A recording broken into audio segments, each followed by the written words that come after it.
Welcome, dear listeners, to another Fireside chat episode of our podcast, where tales of adventure and camaraderie come to life in the warmth of the hearth. I'm Kyle, your host and Dungeon Master, and tonight, gathered around the crackling flames, we are joined by our entire band of heroes. Each of them carries a story of their own, woven into the tapestry of our grand adventure. So pull up a chair and join us by the fire as we share laughter, memories, and perhaps even a few secrets. Let the magic of storytelling transport you to realms unknown, where the bonds of friendship are forged in the crucible of adventure. Ashley, tell us about Lady Tatiana. Lady Tatiana. First off, I'm having a blast playing her. She is, in my opinion, very different from campaign one.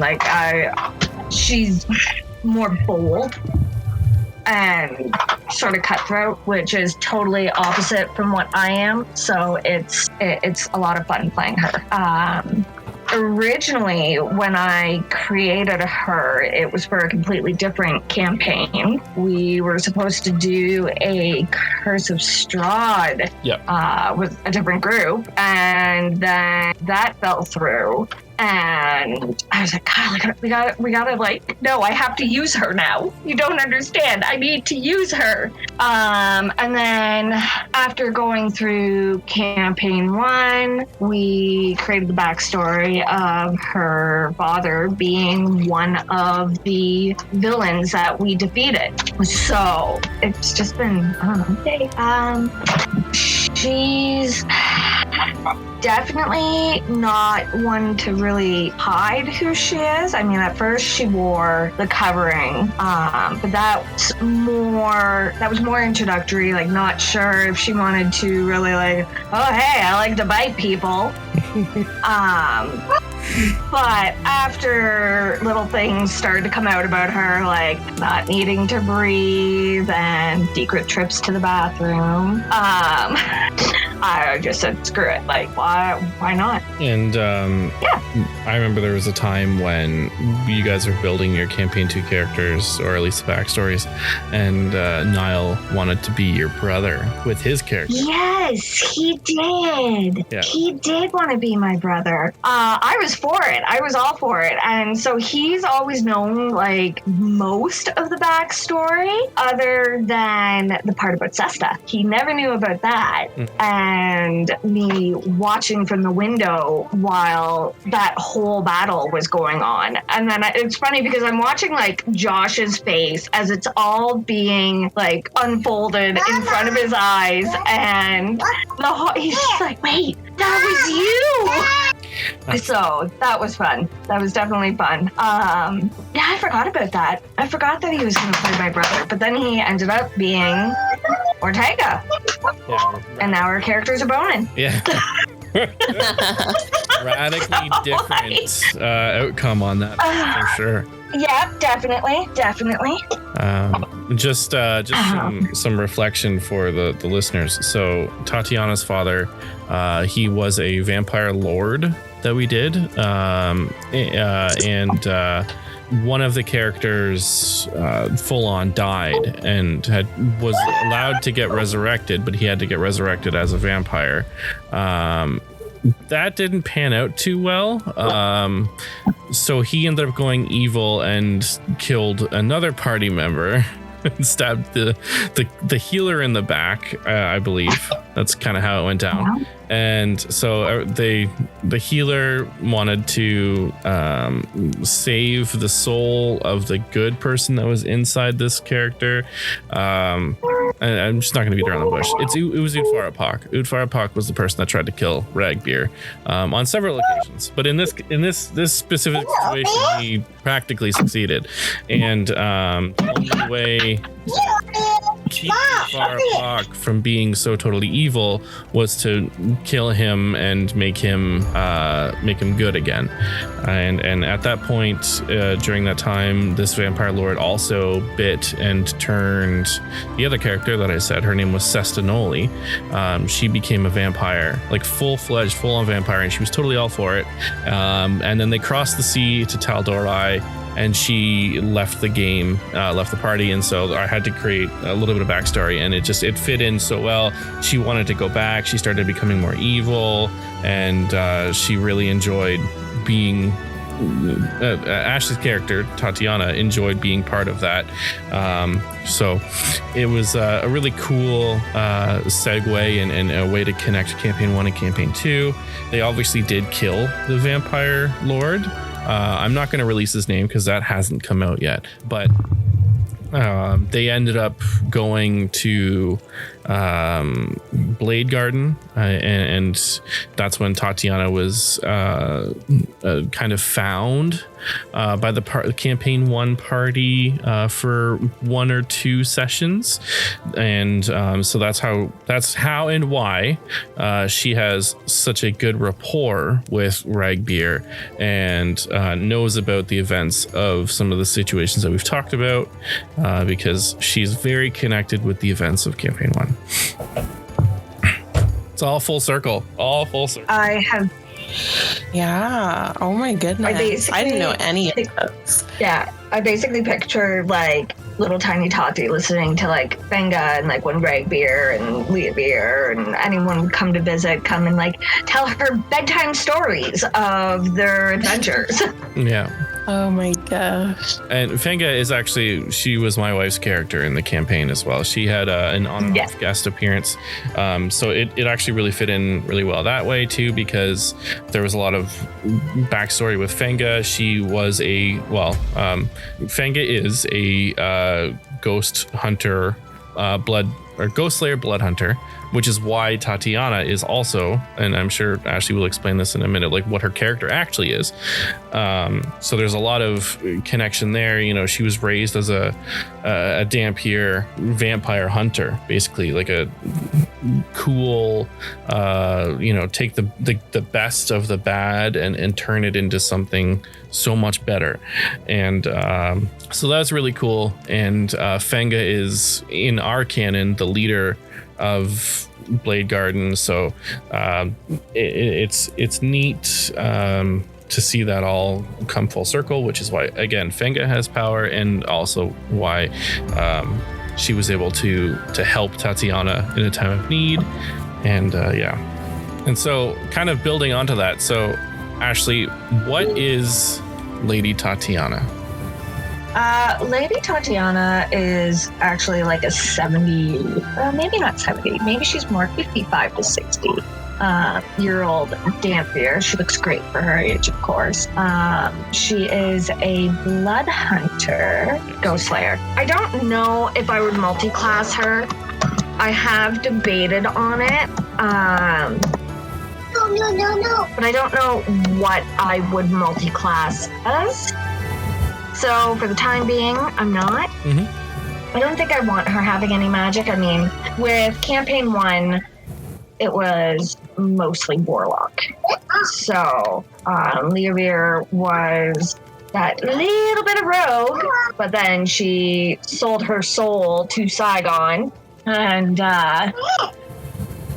dealt with all of that stuff. So seeing Talus go through this, it's like, oh, so many red flags are going off, and I just want to like so badly say something, but I have to pretend like I know nothing, other than little bits of what I was told. But I also picture Leaveer as not really wanting to talk about that part of her life, because in comparison to Tati, Leaveer was very reserved and, only spoke when she needed to.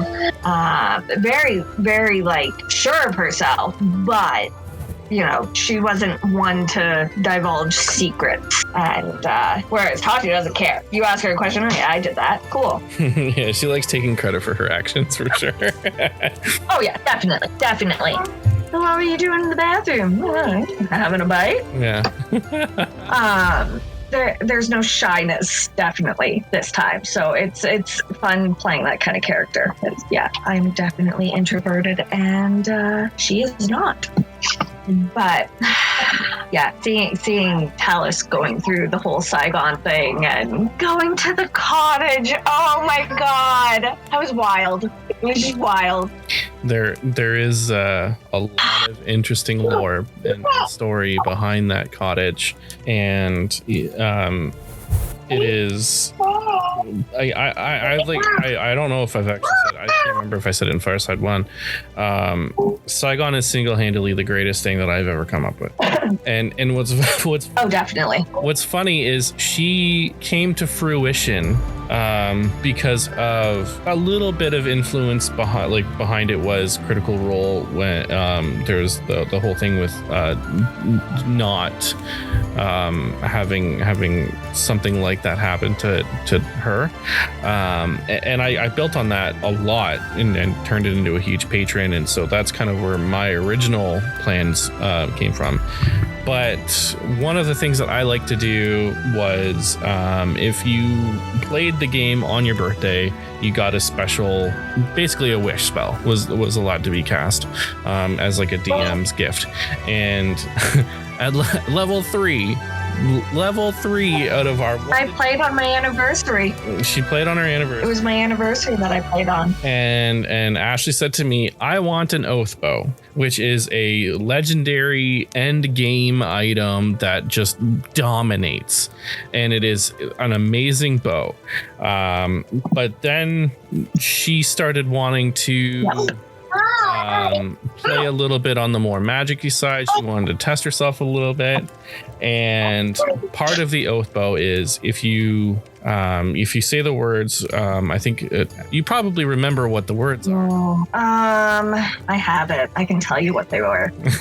Like death to those who have drawn. Hold on, I'll find it. I will find it. So we'll come back to that. Yeah. Give me one. We'll come back to that. It's still in my inventory. Which it actually shouldn't be anymore. It is. It has been destroyed. But no, it shouldn't. But that's okay. Oh, swift against my enemies. Swift death to you who have wronged me. That's swift what it is. To you who have wronged me. Yes. And there was a time it was like her second or third time activating it, like against a not a big bad, but like something that was definitely a challenge. And it was a banshee, and she ran away. And part of the spell, the stipulation on that is if the person you have cursed with the oath bow it gets away, you are, as the oath bow wielder, you are cursed for like a week in game time. So she was at a huge disadvantage, and so that curse, having this huge OP item, I was like, okay, what can we do with this? I gave her this OP gift. Now I'm not going to take it away because I'm not that kind of person. I do know DMs who do literally take magic items away. I'm not that kind of person. By the end of campaign 1, and it showed in the one shot, two shot, you guys were like throwing out magic items left, right, and center. but yeah, so I ended up using that oath bow, that oath portion, as Leavir's unknown oath to a warlock patron. When she broke her oath for the very first time, that made Saigon very mad, and that's how Saigon came to be. And she turned her into a Grey Kobold, and Ragbeer had met Leavir when she was a Grey Kobold. And so as she progressed in warlock levels, she regained her Air Genasi form as a, I'm taking back what you took from me, but I'm giving you back what I took from you because you're progressing as a warlock. I'm allowing this to happen for you. So the whole play on beauty is something very unique to Saigon. And Josh is, for the listeners, Josh is wielding a knife right now, like a physical, full-on, real knife. He's like trying to stab the screen. Actual knife, yeah. So beauty has always been a big thing for Saigon, and so we're going to learn more about Talus, her portion of the whole beauty bit as it comes out more and more in the next couple sessions. But for Leavir, she turned her into a Grey Kobold, and she had to she was like, oh, I'm this beautiful blonde, blue-haired Air Genasi, and like everyone in the campaign said she was like this beautiful character, and like her character art was beautiful. When Ragbeer met Leavir, she was a kobold. Yeah. Agbeer first started falling in love with Leovir, she was a kobold. And it always changed after she went back to being an Air Genasi. But when she was a kobold, he was a goblin. So he loved ugly little Leovir. And when Leovir became who she really was, like his awe set in, as it would. You were Air Genasi Moses, but Agbeer, in getting to know this confident, badass kobold, could no shit from anyone who was bolder and braver. He was a bit smitten. Did we? Agbeer never, and once you turned it back into yourself, Agbeer was just like, nah, of course not, never could. She's out of my league. Oh, Agbeer! Did we missed out on a Ragbeer? Maybe you haven't known it, but Ragbeer fell in love with Kobold Leovir, and then she stopped being a kobold, and he cares for her deeply as a friend and loves her as a friend. He'll never be in love the way he was with that kobold.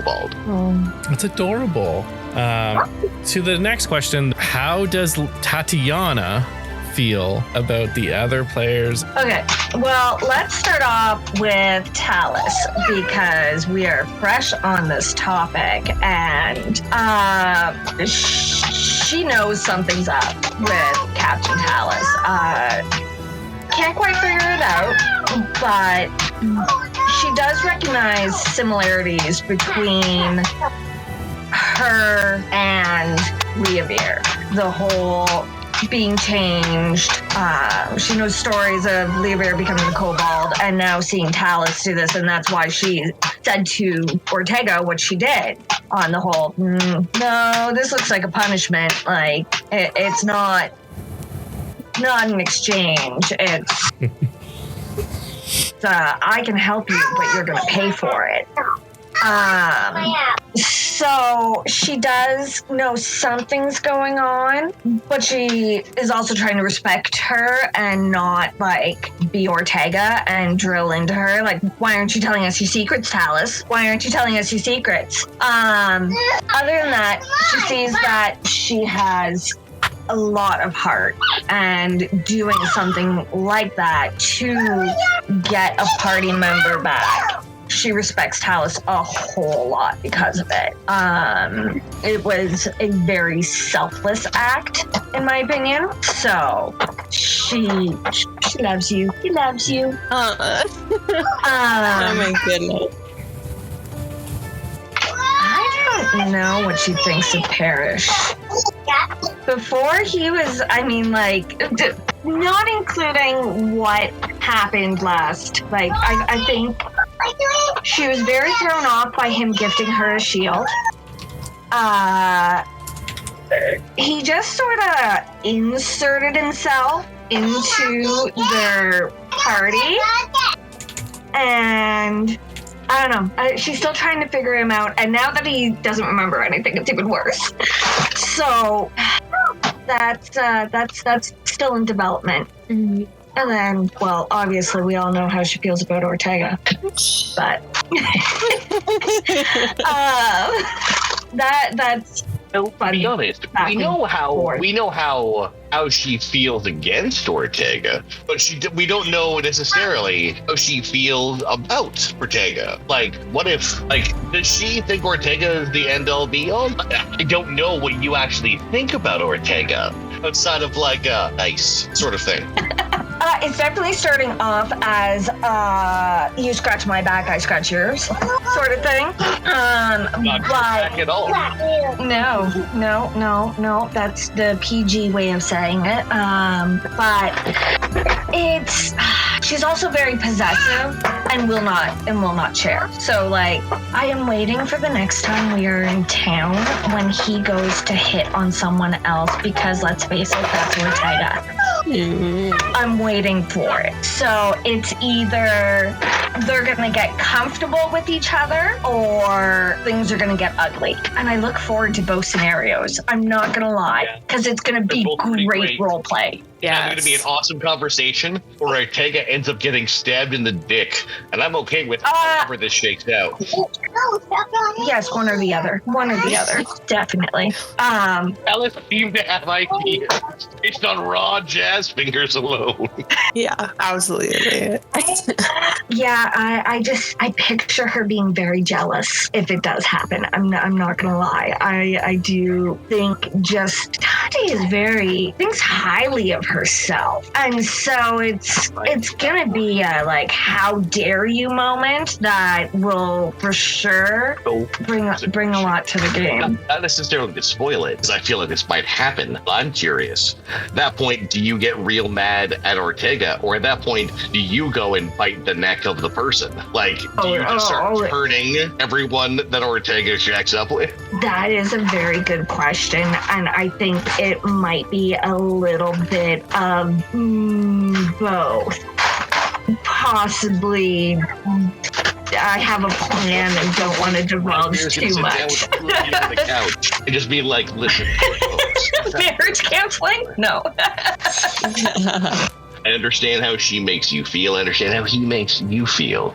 You can't keep growing to twice your size and breaking things. Stop turning innocent people into other vampires. No. To be honest, one of my characters that I was thinking about making was a warlock inspired by Dr. Phil. Oh my god. Oh my god. He's a total idiot, has no idea about anything, and fully relies on his patron telling him things. And often his patron does not answer. You're a charlatan. I've got a bard who's pretending to be a cleric, but is not a cleric. Oh my god. Has no connection with the faith whatsoever. You're a con man, going from town to town. I love that. It's fun. The bard pretending to be a cleric is his name is Smite. That's great. That's great. That is great. Oh, he's a treat. Actually, you'll hate it. Oh, probably.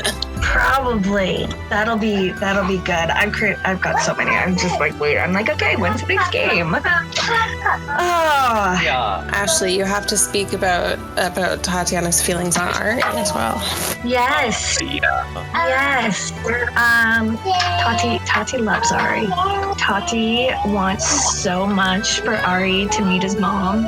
I was actually talking to Josh about this earlier, but when he dies, I was so heartbroken, thinking he was never gonna go to Nicodranas and meet his mother and find his little family and see his sister again. And I did not like that at all. I think Ari is got just so much personality, and he's the calm of the group. No, okay, come on, guys. Let's think about this. Let's be reasonable. Don't frickin' pick up people and throw them at each other. Especially corpses. Breathe. Stop throwing corpses at corpses' friends.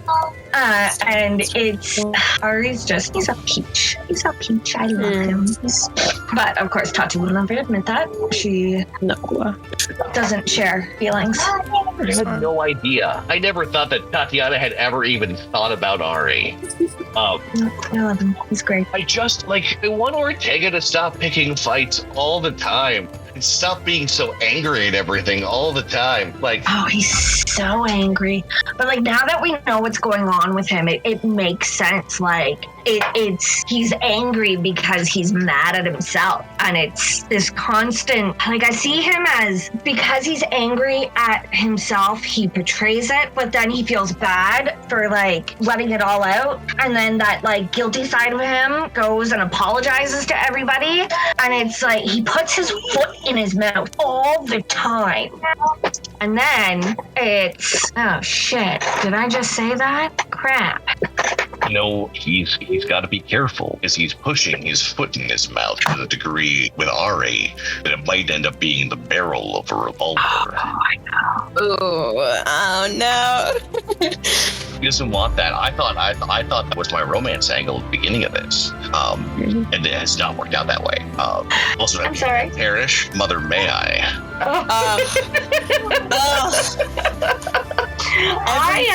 I'm waiting for that to happen. I'm waiting for that to happen. He forgets me. No, I know. Which makes it so much more heartbreaking. It's like no, but like, and how am I supposed? Like, can't try and I can't manipulate him into back to where things used to be. I can't try and remind him of what was. That's not who he is anymore. And he made a sacrifice for me. And given the space that we're in, the danger that we face, given the fact that we will have to lay down our lives for each other, and Ari do it again. Because remember when he held Parrish in his arms, what he said was, not again, not again, not again. And there's something to that. And 2 times broke him. And I don't know if he can do 3. And at that point, is it worth keeping Parrish at an arm's length? Is it worth finishing that song? Because I don't know if he can finish the song anymore. I think he'll get his back. 100%. This is like, and we were talking about this, Josh. I'm so sad. So sad. Obviously I know what Ari feels for Parrish, but I don't know if you actually do. I mean, I think you might know the Is that what we're doing? Okay, sure. Okay, cool. Crossing swords. We'll get there. We'll get there later. I would like to know where Tatiana's at now, because it's actually been a few weeks and some things have happened. I'm curious how Lady Tatiana felt with, you made a big sacrifice for people in the party and you gave up your image. That's huge. Oh, that's Talus. You're talking about Talus. Yeah, I'm talking about Talus. Sorry. Okay. And so, like, I feel like that changes a lot. I know it did for Ari, but like, I want to like build off of Ashley's question around like, how do you feel about the party? But like, in terms of what brought you to that choice, I'd really like to get inside of your brain. Oh, I think Talus definitely attaches a lot of importance to her image and the way that she's perceived by others. And that has come out in some really interesting ways where I will even be surprised by how much she's like leaning towards a person to be like, what do you think in this moment? How are you perceiving this? How are you reacting to things as I'm saying them? And I think it's one of those things that I don't think she's super quick to admit that. I don't think she wants to feel that way, but she does. And I think maybe Talus has a bit of a bad habit of making decisions based on the emotions that she's feeling in the moment rather than thinking through the consequences of them. So even her line, she had something where when she made the deal with Saigon, she said that Parrish values beauty a lot more than she does. And to some extent, I think that's true in her mind. And it was supposed to be like a thoughtful like moment, but it's really like she ends up feeling scared and alone and in this state of panic that she just wants to fix things and make things better, smooth them over, kind of go back to the way that they were. And it's the only way she knows how is something needs to change. Something has to be remedied. And this is something that she can do. This is the one thing that she can control in this moment.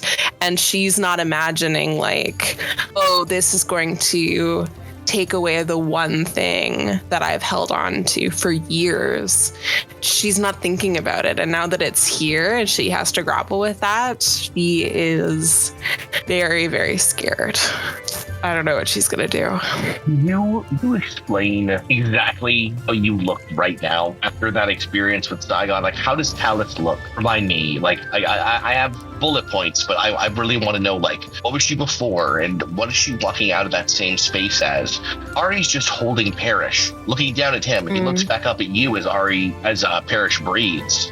What is he seeing? Yeah, so and this is one of the parts that I'm, as a player, I'm actually enjoying so much, is because some of these themes are coming up pretty like unexpectedly for me, where this isn't things that I've talked about with Kyle, and like maybe we touched on some of these like appearance things like once, like months ago, and now they're coming up again, and I as a player have to be like, shoot, like what are we doing here? Like, what is this looking like for everyone else? But Talus, as I introduced her, is kind of like, she's a very like a perfect image. She's got the windswept hair. She's got this like shiny like skin that's like kind of purplish. So you look at her and you're like, oh, what's going on there? It feels like she has a story. She's got these like intricate little like thorns that kind of circle her brow, and she's just got all of these like beautiful but mysterious and like, but it's very perfect. And now, after this exchange has been made, she looks more like the worst version of a real person. She's like, I imagine that her skin isn't purple anymore. It's more that like real earthy tone of a wood elf, where it's kind of like, and she's got bags under her eyes, and her skin is like blackened and rotting in certain areas, as if like necrosis has set over parts of her body. Like it's gross and it's unpleasant and it's heavy. Like Saigon made a comment about not taking away Talus's strength, that she would leave that and just take her beauty. But I think just in having her appearance change, some of Talus's strength has just been like sapped, where she feels different, like she can't carry herself the same way. And yeah, like I think what she looked like before was very like glossy, like kind of like you wouldn't necessarily think like, oh, that's an illusion, like, oh, that's thaumaturgy, but it's like just has a different quality to it than she does now. Like just minor airbrushing. Yeah, exactly. And now it's like, oh, like what happened? Like, you're real. You look like a real person, but like something deeply wrong has happened to you. I think that's such a special journey for Talus to go on, where like it's been earning her, like, you know, she's been sort of like had this placed on her, and she's always sort of working for it. But now even the parts that she could lean on, the laurels she had, are gone. But I don't know if she realizes this yet. While her laurels may have been gone around her looks, the sacrifice she made, Ari understands, because it brought back Paige. And I mean, Ari has always been calling her captain and seeing her in that role, and to be honest, mostly as a self-protection mechanism, that someone else make the call back up, and if they mess it up, then I can bail. But she sacrificed like a leader. She sacrificed like a warrior, and I don't know if Nocturne knows how to even deal with someone sacrificing something important to them for something important to him. Yeah, very selfless, very, very selfless. It was such. I feel like that's such a hero moment. Also, can I just say, Lee, in those moments before Parrish sacrificed himself, you can get dehydrated from crying too much. So I need Gatorade now. I really want to highlight not only the choices that he made that were so strong for our shared story, but like, holy shit, what a performance! Like, what a being present in that to share with us. Like, I feel like that gave me permission to dive in, and I appreciate that so much about Lee. Typically, it's like, you know, I've always leaned on Kyle to be like, oh yeah, you can dive in, you know. when other players really dive in, it gives you, and you all do. I'm not trying to say you don't, but there was something about Lee's particular performance. Oh no! Where he was saying goodbye to everyone, and concept alone was enough to break me. But the way that he did that moment and created those moments with each of you, and the way that he left something for Ari, my goal is to really honor that, because he said finish your song, and right now Ari feels like it's wrong to finish the song because he doesn't remember him anymore. That song is going to be everything for us. I think I want that song to be everything. I think I'm going to tie advancements with the song into when I level up on Bard, which isn't going to be every time. But it's like I have to learn new magic to hold how I feel. Oh my god! Yeah, I love that. That's my hope. That's where my. Gosh, you're so deep. No, I'm inspired. This is Lee. I know. Lee and you actually, and you, Lily, and Niall. Like you guys inspired depth of character for me. That in a way that feels. I could do this in my own house, hanging out by myself. You guys make it feel like a really fun and safe space to dive in deep. It's nice to have it safe. When you dive in deep, that safety becomes really important. And that trust is hard to find. And you all create that space in the game that we play. And I saw Lee go for it and embrace that safe space. And I am inspired. And it moves me to challenge myself, but also just to appreciate the space that this whole crew has created with Kyle. So it's just, what a treat. But I really do want to highlight Lee. Hello, little one. Hello. But I really want to highlight Lee, taking bold, big steps into a space that just moved me. And I can't say enough good things about what Lee did in that game. And I feel like he moved my gameplay. I feel like if there's a real life D&D, that playing that session with y'all leveled me up.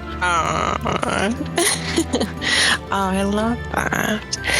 Yeah, I totally agree. I'm sorry for going on and on. No, I think it's exactly like you said, seeing other people push the boundaries of a space like this is it's huge. I've never played a character that I feel this emotionally resonant with, and just feel yeah, exactly, I can push it, I can go there, and feel very privileged to be able to play with you all.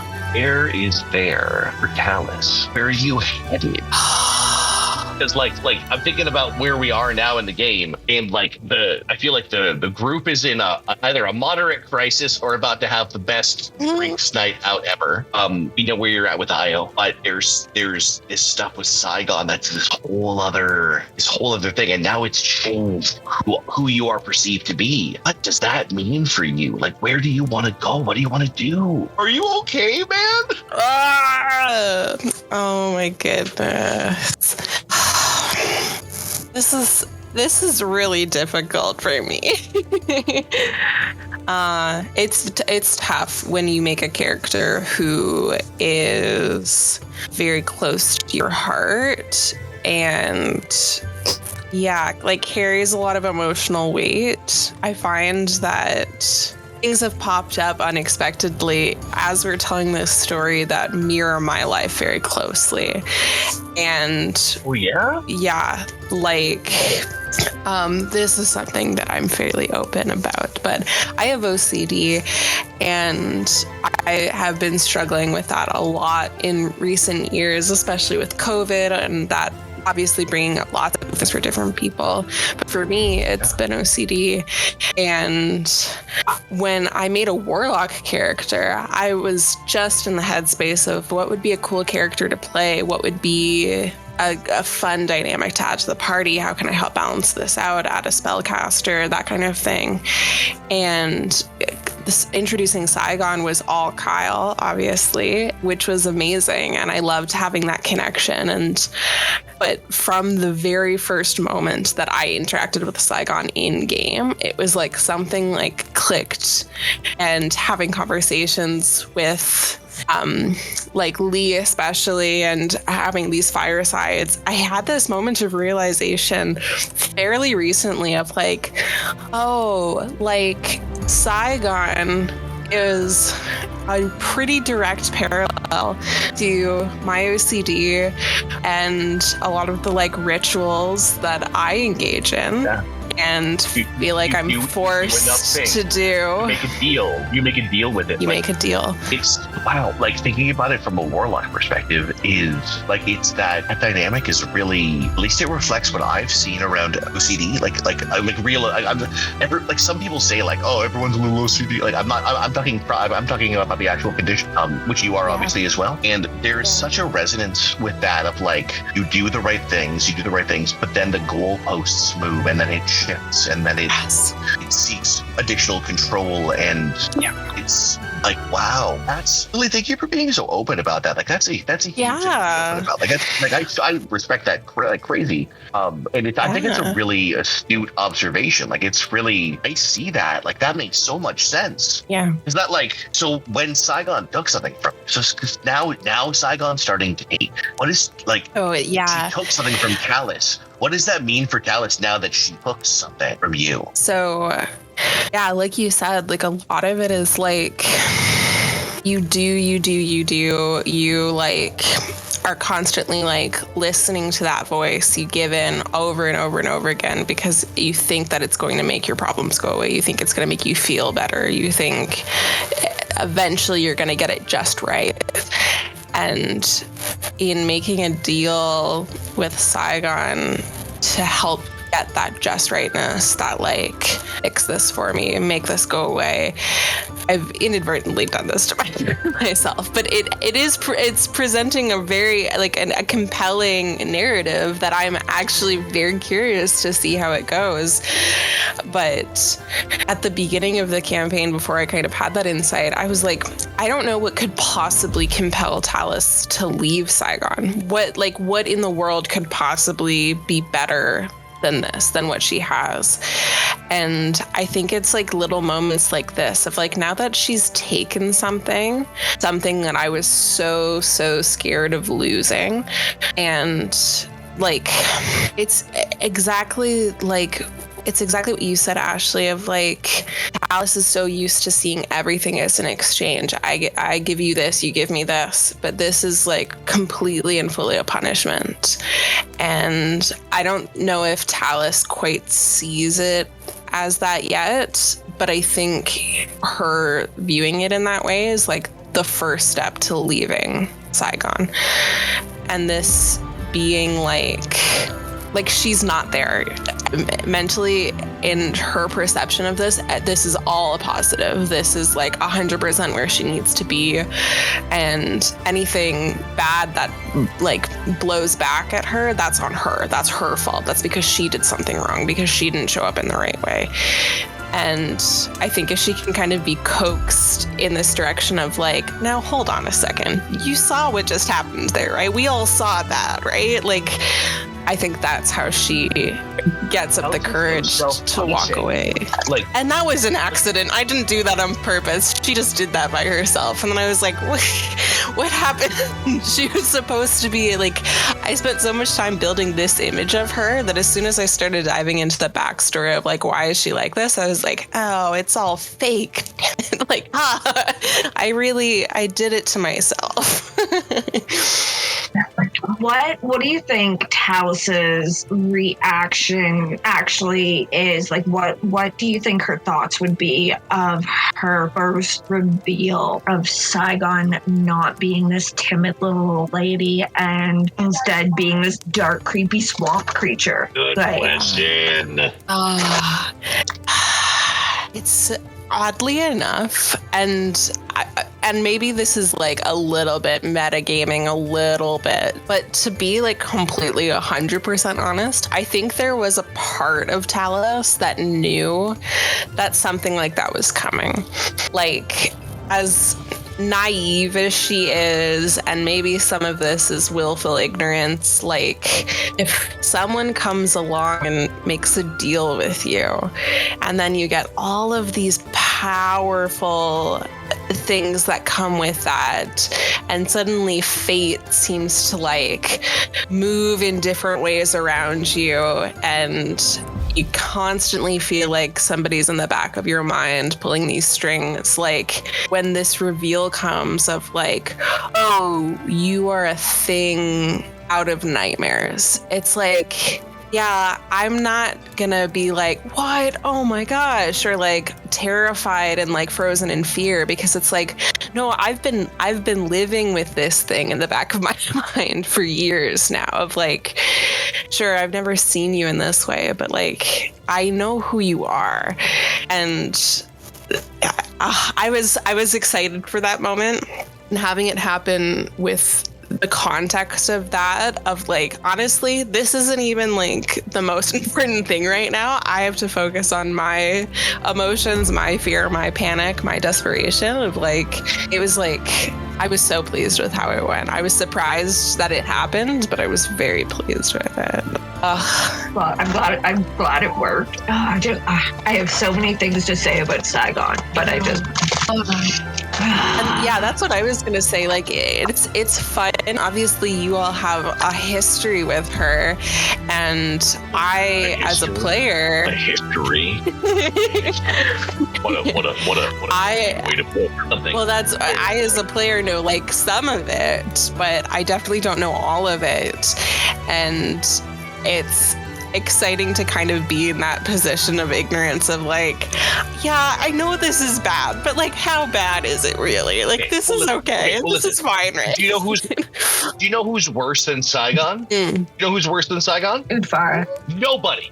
Oh. Nobody's worse than Saigon. I mean, Ufara was close. Ufara is dead. I saw you kill him. Yes. I killed your daddy. I was hoping that I could do it because I had a whole thing planned where Ragbear was going to say, to walk up to him, he's like, how do you want to do this, right? No more running. Breaks his knees with his mace. No more talking. Rakes off his jaw. Oh, eating mace. Makes his mace dance and throws out. We're apart, being sundered, incapable of doing anything he ever did to hurt us. I'm sorry, I took that away from you. Oh, I like to use it. Also, mine was just. Oh, you just did like the. Yeah. This is for Xandrin. Oh, it was. It was a chef's kiss of a kill. Oh. I wonder what our next session is going to be. Like, we just had like our big. I just feel like we had our big team revelations meeting. Oh my god. There was a lot of revelations. I was not expecting Tatiana lore, and I'm so deeply happy that I got Tatiana lore. And actually, I feel like it was so perfectly placed, like in the setting of it, where like, you know, Ortega has made some enemies. Well, not made some enemies. Like Ortega's been aggressive with the rest of the team. He's now on his own, and you come alongside him and you sit down and adjust him. And I thought that was not only perfect for Tatiana, but it was so perfect for Tatiana and Ortega. And I thought it was this, like, she hasn't told the whole team yet. She just told him. And I feel like there is something, Tatiana is so conservative with her vulnerability, so careful with that. And she gave it an opening. And I hope Ortega sees it. I hope he recognizes what's happening. So I'm a bit worried that he's so focused on his rage and so focused on his stuff that he's seeing that Lady Tatiana just opened up to him, told him everything. Also, what a backstory, Ash! Like, what a great, like, holy shit, what a great backstory. I love it so much. I mean, obviously it has deep meaning to me personally, having played the session that you're talking about as this exciting incident for your character. But it's so clever and it's so perfectly placed. It's like watching someone get a bullseye and then hit the arrow. I got the bullseye, and it's such a perfectly placed character, and the mystery that you've built around her has all built up to it really well in subtle ways. As I'm listening to stuff again, I'm just so inspired by the work that you've done with building this for Tatiana. Like, holy shit. There was a lot when it came to the backstory. I was telling Lily earlier, originally I created her for another game, and there was no backstory. We were supposed to do Curse of Strahd, and that fell through. So then she ended up becoming the Campaign 2 character because I had to play her. And then we started playing on the backstory and being whose daughter she is. And then it was just little bits here and there. And as we were creating her, Kyle would then go into Campaign 1 and like drop an Easter egg. Like, oh, you're gonna scry on Cesta, are you? Look, she's with a little girl, and Forgot about that. Oh my gosh, you're right. Yeah. Oh my gosh, I remember that now because I scried on Cesta. Yeah. On the one shot, and she was with a little girl. Oh my god, I'm so spit. I for sure thought you would put that together. No, that's a fair assumption to make. I will always let you down, though. That was I am dumb at that sort of stuff. I regularly go and watch a movie, and I'll look up reviews online. They're like, "Oh, it was so obvious that this character was this person," and I'm like, I was surprised. I've never not been surprised by a movie. I'm so trusting. I walk in like a little. No one's gonna betray anybody. What do you mean? Ned Stark's the main character. He'll totally live through the whole series. Niall, are you just like eavesdropping in while you're hanging out with Tigger? Is. Is that your plan? He is. He wants Lily to. His comment here is Ortega next, Talus. Now he's been messaging me. Ortega next. He's been messaging me all day, saying, "Excuse me, hello, excuse me, please tell me everything you think about Ortega." And to that I say, I ever played with Niall, he used brain reading power to demand my entire backstory. God. Nice. I was just no. One game. I don't even know how D&D works. But I will push his question forward. Oof. What does Talus think of Ortega right now? Yeah. So this has been another surprising arc. I didn't expect this to happen, and it just did accidentally, where I am, as Talus, always mad at Ortega about something. I have to be. I just... Well, listen, Ortega's always mad at somebody about something. And Ortega's crack. I think that started Ortega is in the a really quintessential get off my lawn old guy who lives on the corner, where everyone takes a shortcut through his lawn. What are you gonna do? So I think that's really it for Talus, is like, he'll say something and it's like, yeah, that's benign and harmless, continue, and then he'll say something else and she's like, no, that's also relatively benign and harmless, but it just is rubbing me the wrong way in this moment, and I have to make a stick benign and about it. harmless statements all stacked up together, and it's a problem. Yeah. And I don't think Ortega as a character has done anything with malicious intent. And I think 95% of what he says that rubs Talus the wrong way comes from a place of like pain and like his personal experience, and obviously what we learned with his backstory and what has kind of been hinted at. It's like, we all know where this is coming from. We know why he has some of these beliefs or why he does some of the things that he does. But like, even the fact that he wants to stay at the back of the party bugs Talus. She doesn't like it. She doesn't like that. Why'd you say that? I don't like that. Stop talking about it. Grr. She has all of these little like bits and pieces. And then in this last episode, I blacked out a little bit. I'm going to be totally honest, because I wrote at the top of my page, Ortega, oh my God. And then the rest of the page was blank, and I had to fill it in afterwards. And I was like, shit, oh my God, I don't remember everything that was said. Like, come on. After Talus, like Ortega really he's like, listen, I don't want to cause any drama, but here's 20 things that you suck at. I still support you. You're my captain. You suck. Here's 20 more reasons why. I'm a good guy. Yeah. And that's hard. That's tough. So I think he ripped Talus up over being captain. And by the way, then recommended his girlfriend for the job. Oh my God. That was so bad. That was so bad. That was so bad. I was like, no, whoa, no, what? Me? No. Here's the thing. What's the trajectory for Talus and Ortega? Because I feel friction and I feel tension. Ortega thinks everything's fine because Ortega always thinks everything's fine. Ortega thinks he says things and then everything's fine. He does not. He wants me to stop dancing around the question. How you currently feel. Well, he's not the wrongest. I'm curious, how do you really feel? Okay. Great. To be completely honest, how she feels right now. A little bit, but that's not new. No. I think Talus is in a really vulnerable spot right now, and I think she's more vulnerable than she's ever been. And she has just sacrificed a lot, but doesn't feel like she sacrificed. Like, she doesn't feel like she did something of like, now I've done and I've been the captain. Congratulations to everybody else. She feels very much like that was a different thing that just happened, and now we've got this thing over here. So she's feeling really vulnerable. She's feeling really lost, and having Ortega completely rip into her and destroy her in front of the party, I think one part of her is so angry and is so defensive and like, how could you say that? You don't know anything. You don't understand. This isn't right. And then the other part of her is like clinging on to every time that he says, but I have faith in you. It's like, she just, I don't think she wants to be the captain, capital T, capital C.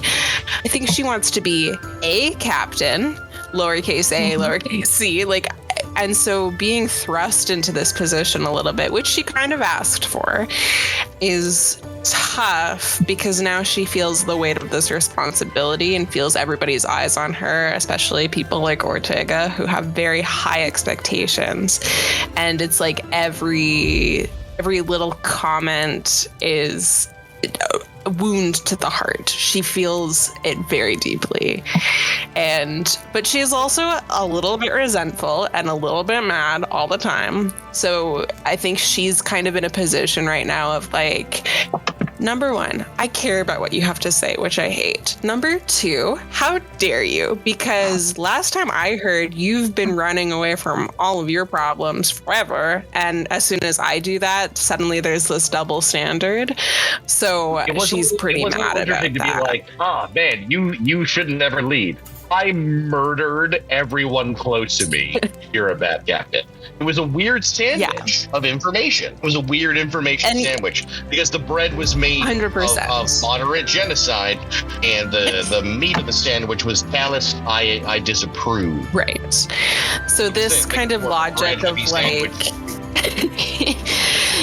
so this logic of like, I've committed many wrongs and I feel that deeply and I'm ashamed of that and I want to make amends is interesting and compelling.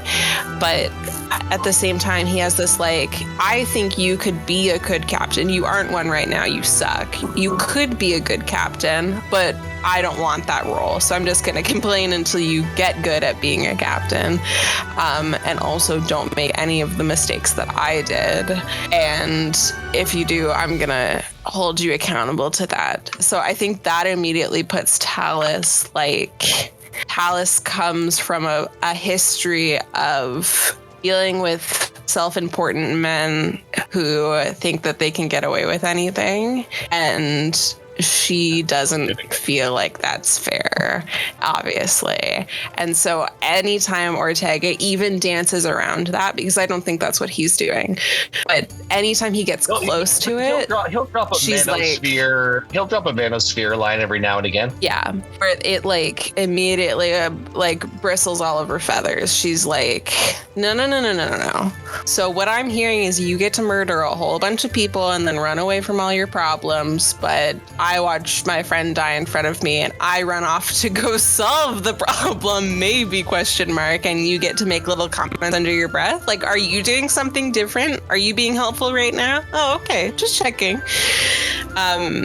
I don't know if she feels quite ready to say that. I think every time he says something, she's like, no, okay, I'll let it cook. I'll see what happens next. But it's definitely getting there of like, I think there's going to be an outburst of like, Stop it. You don't understand. You might have a lot cooking at this point. Yeah. Every time something happens between Talus and Ortega, I swear I watch your screen, Lily, and it looks 100%. Like you are literally biting your tongue, trying not to unleash chaos. Like, I feel and like I'm waiting for it. I am. Yeah. I really am. And I don't know how it's gonna end up. But yeah. I just verbalize the 100 emoji. I'm just trying to verbalize the 100 emoji. Yeah. Like I couldn't agree more.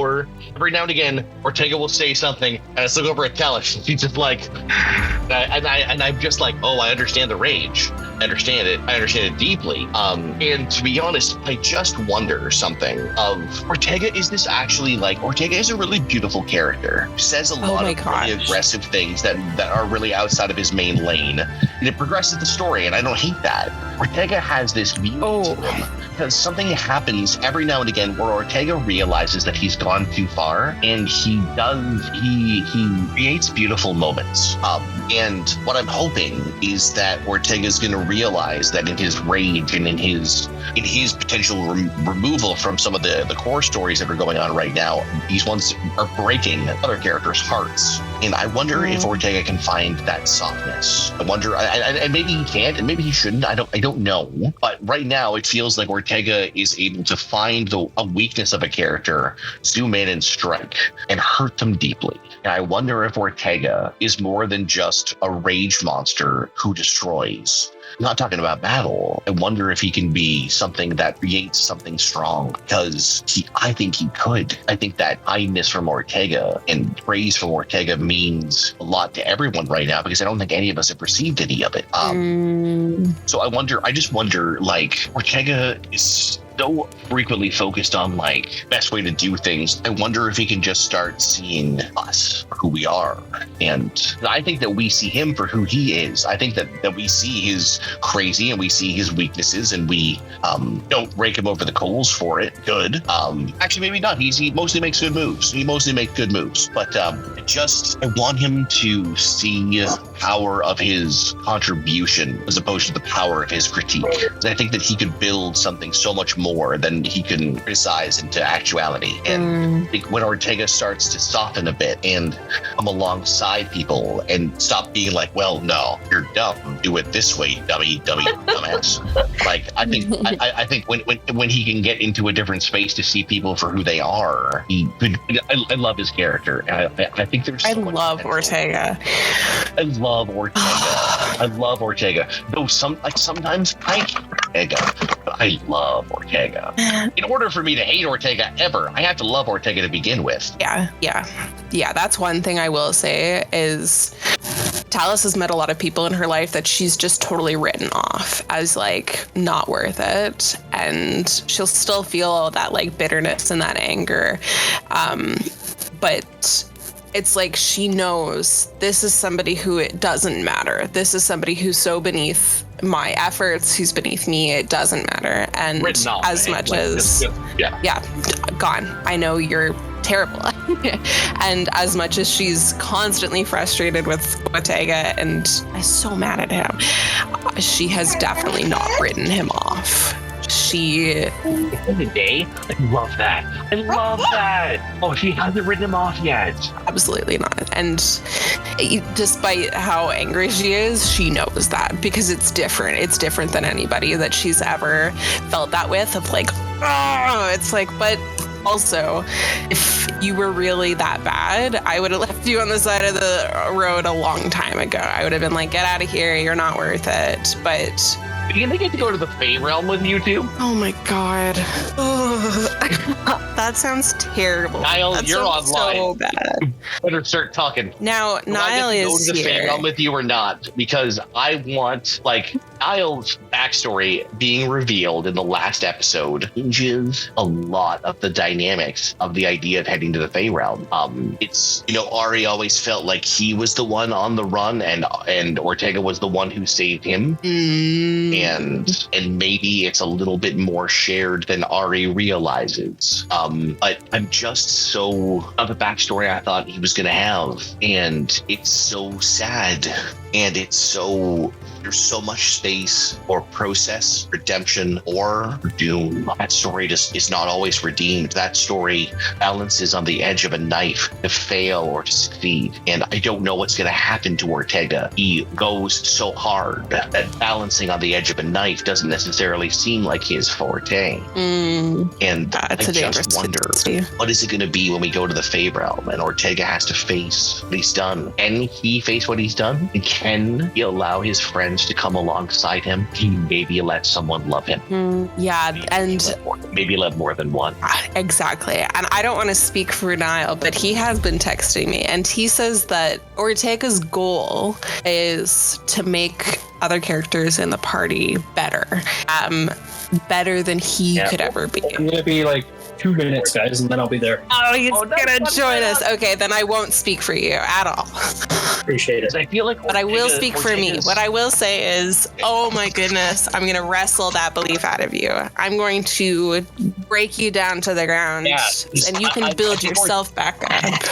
Yeah, Ortega shouldn't be about like. I think that's the flaw of Ortega is like for the character who's so strong, who's so like Ortega's good at everything. He's not like a dumb barbarian. It's outrageous. Ortega's good at everything. It's outrageous. Like, he needs to have a weakness at some point, and I think his only weakness is that others. He doesn't see how others can bring him up. I think his only flaw is his pride. And it's what drew Ari to him at first, and now it's what's pushing Ari away. And that's so tragic. Actually, I'm really sad about that, but that's a conversation for another day. Oh God, I wanted them to be the best of friends. I wanted to be his bard friend. Like, I wanted to be his wrestling manager. I wanted to be his Paul Heyman. I wanted to be his Paul Yes, exactly. You're the Paul Heyman. Oh my God. Do you like wrestling, Lily? I can't claim that I do. I've watched like a handful of pay-per-views in my life, and it was like a highlight of my childhood, but like, I don't know. Niall and I like wrestling. So it's... Yeah. I love it. It's a good metaphor. I really wanted to be this like come alongside character for Ortega, but he's always so mad at me. Well, there he is. You've been listening, right? Oh, I've been listening the whole time, yeah. Well, then... running not the whole time. Running tally. Actually, and Lily, I believe it's time to give Niall the floor. Niall, what do you think, buddy? I was gonna go to what Josh was saying about how Ortega doesn't see people, and his whole thing is that he sees what they can be more than what they are right now, and that's his whole focus is on who they can become because of the Fae and how time works. Like, he's stupid old, so he sees how talent, like he sees where Talus can be and some of the decisions that she's made, because she's obviously a Hexblood as well, and he really wants her to be better than him, and that's where his point of view is coming. So like, he doesn't like, I mean, his charisma's like dog shit, so like, he doesn't know how to come across the right way. He just knows how to point out flaws. Like, that's how it sounds when it comes from him. And so when he's pointing out mistakes, he's only doing it because he thinks that she's better than that mistake, and that she can be so much better than that mistake. And that's where he's coming. And when he's dog talking Ari, he sees what Ari could be. Now Ari is going down a different road than Ortega had originally seen on him. Might not be, bud. Like Ari's the sort of person who builds up a lot of speed and waits until the very last moment before he chooses which fork in the road to go down. And I am still building up speed. Yeah, and Ortega thinks that Ari is very reckless. He feels that Ari does not think before he jumps to action. Case in point, like it's not wrong. No, but like case in point, like when we were in the other dimension and I got my cool sword, which I love. I'm not gonna stop using that thing, mainly because it's cursed and it won't let me. Well, it'll let me, but I really don't want it to suffer the consequences of that. It is the sword of Jason Voorhees, and you're the only person who's like, hey, you know what? Sounds like fun. Yeah, pretty much. I really like its abilities. It does extra damage. It can auto crit. Super awesome. Leave your D&D math at the door. Ooh.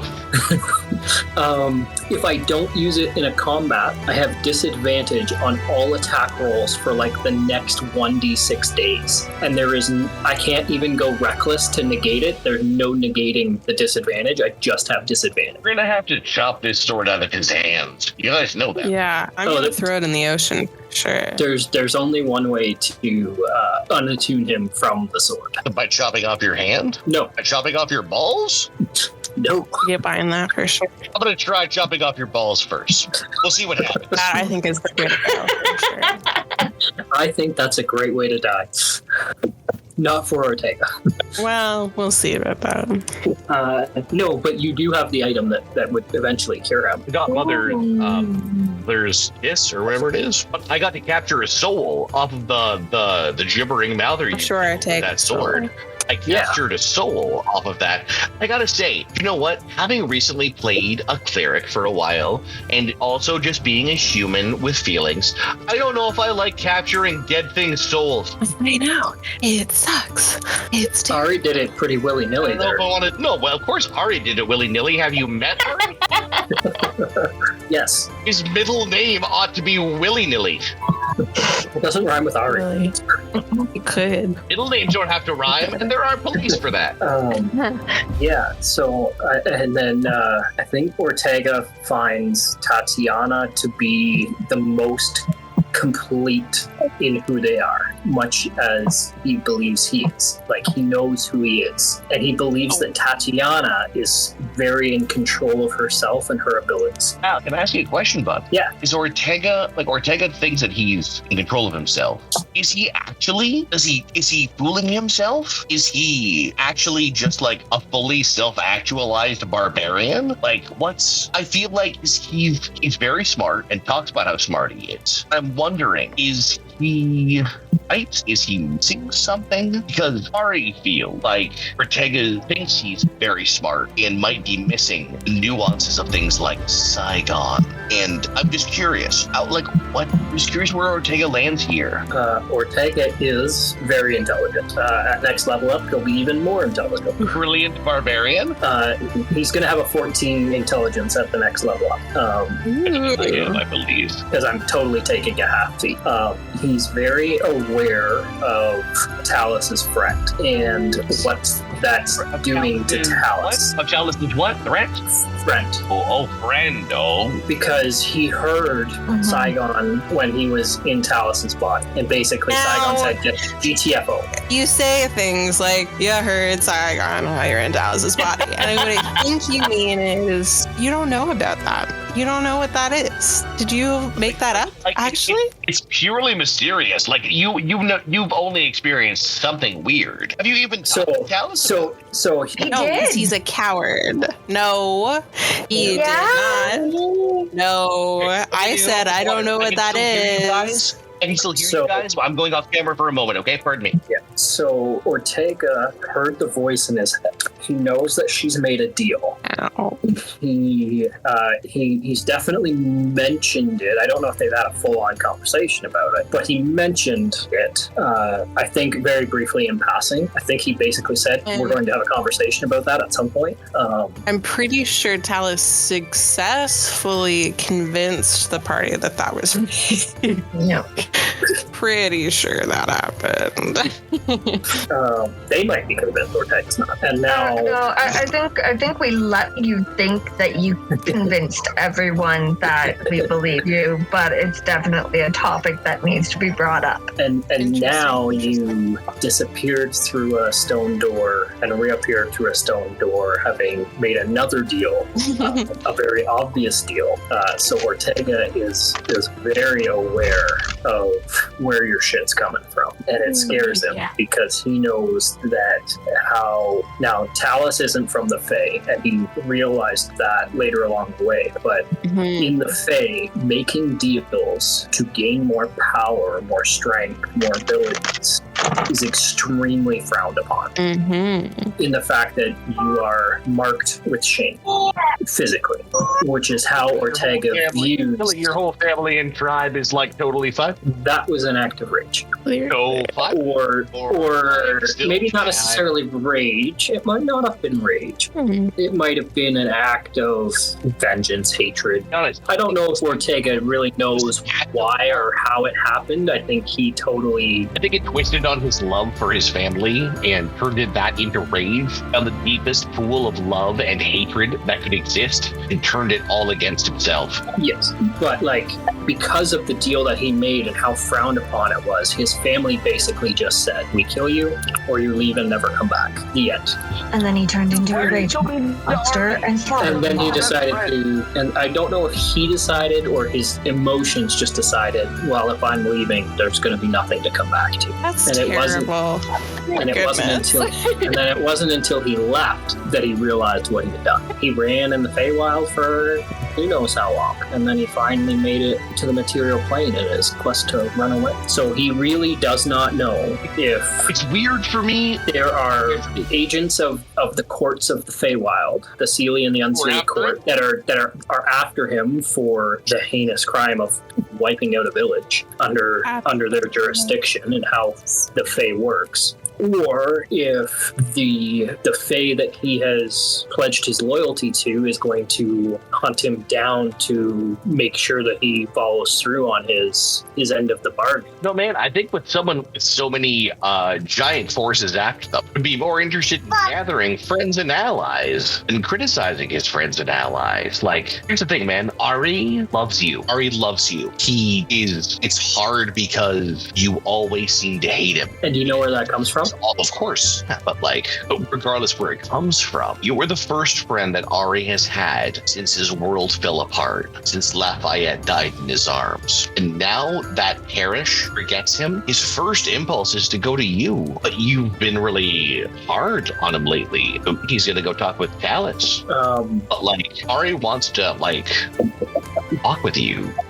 So all of these events for Ortega happened when he was just coming of age. He's coming of age is, and tell me how old you are now? No, no. So nobody in the party knows when this happened. They just know that it's happened. Okay, all right. But from Ortega, they're long lifespans. But from Ortega's point of view, he only ever had the tough love of a warrior learning his craft. That's the only thing he got from his group. And then the girl basically maimed him in order for his loyalty, and he didn't really understand the deal until afterwards. So his I'll call it tough love, even though it comes from love, but it doesn't come across that way to people who have experienced other kinds of it. So I understand why Ari pushes back against it, but I haven't figured out how Ortega is going to figure out how to do it back, because he's never experienced it before. He doesn't know how.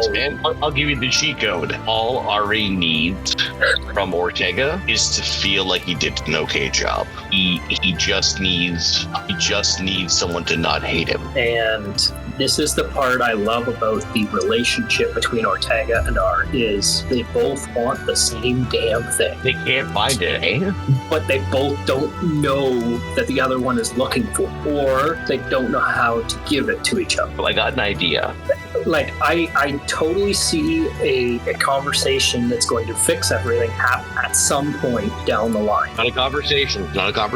But there's definitely going to be something that builds that to where it needs to be. I wrote a song. There's a song for it. I like the idea of songs being able to build connections for RA, because it is how he processes what's going on. And to be honest, it's how my neurodivergent ass processes what's going on. So, I'm freaking out again.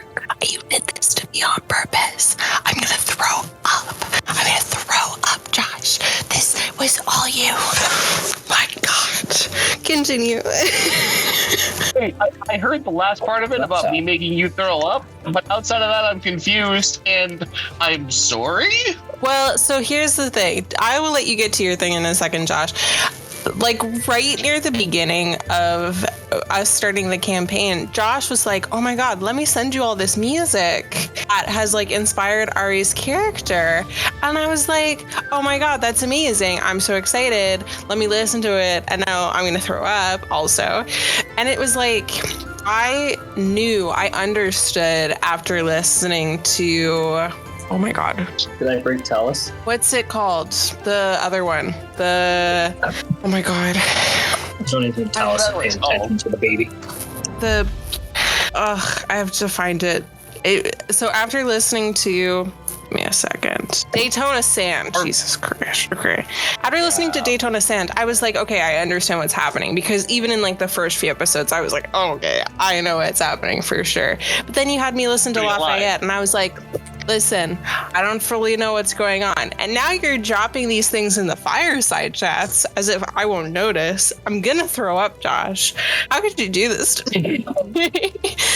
Oh, it's so sad. Honestly, Ari's entire art is in the Orville Peck song Lafayette. Oh, how could you do this?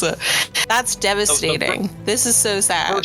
The first stanza is, free over and cry Lafayette. I knew that I'd lose you the moment we met.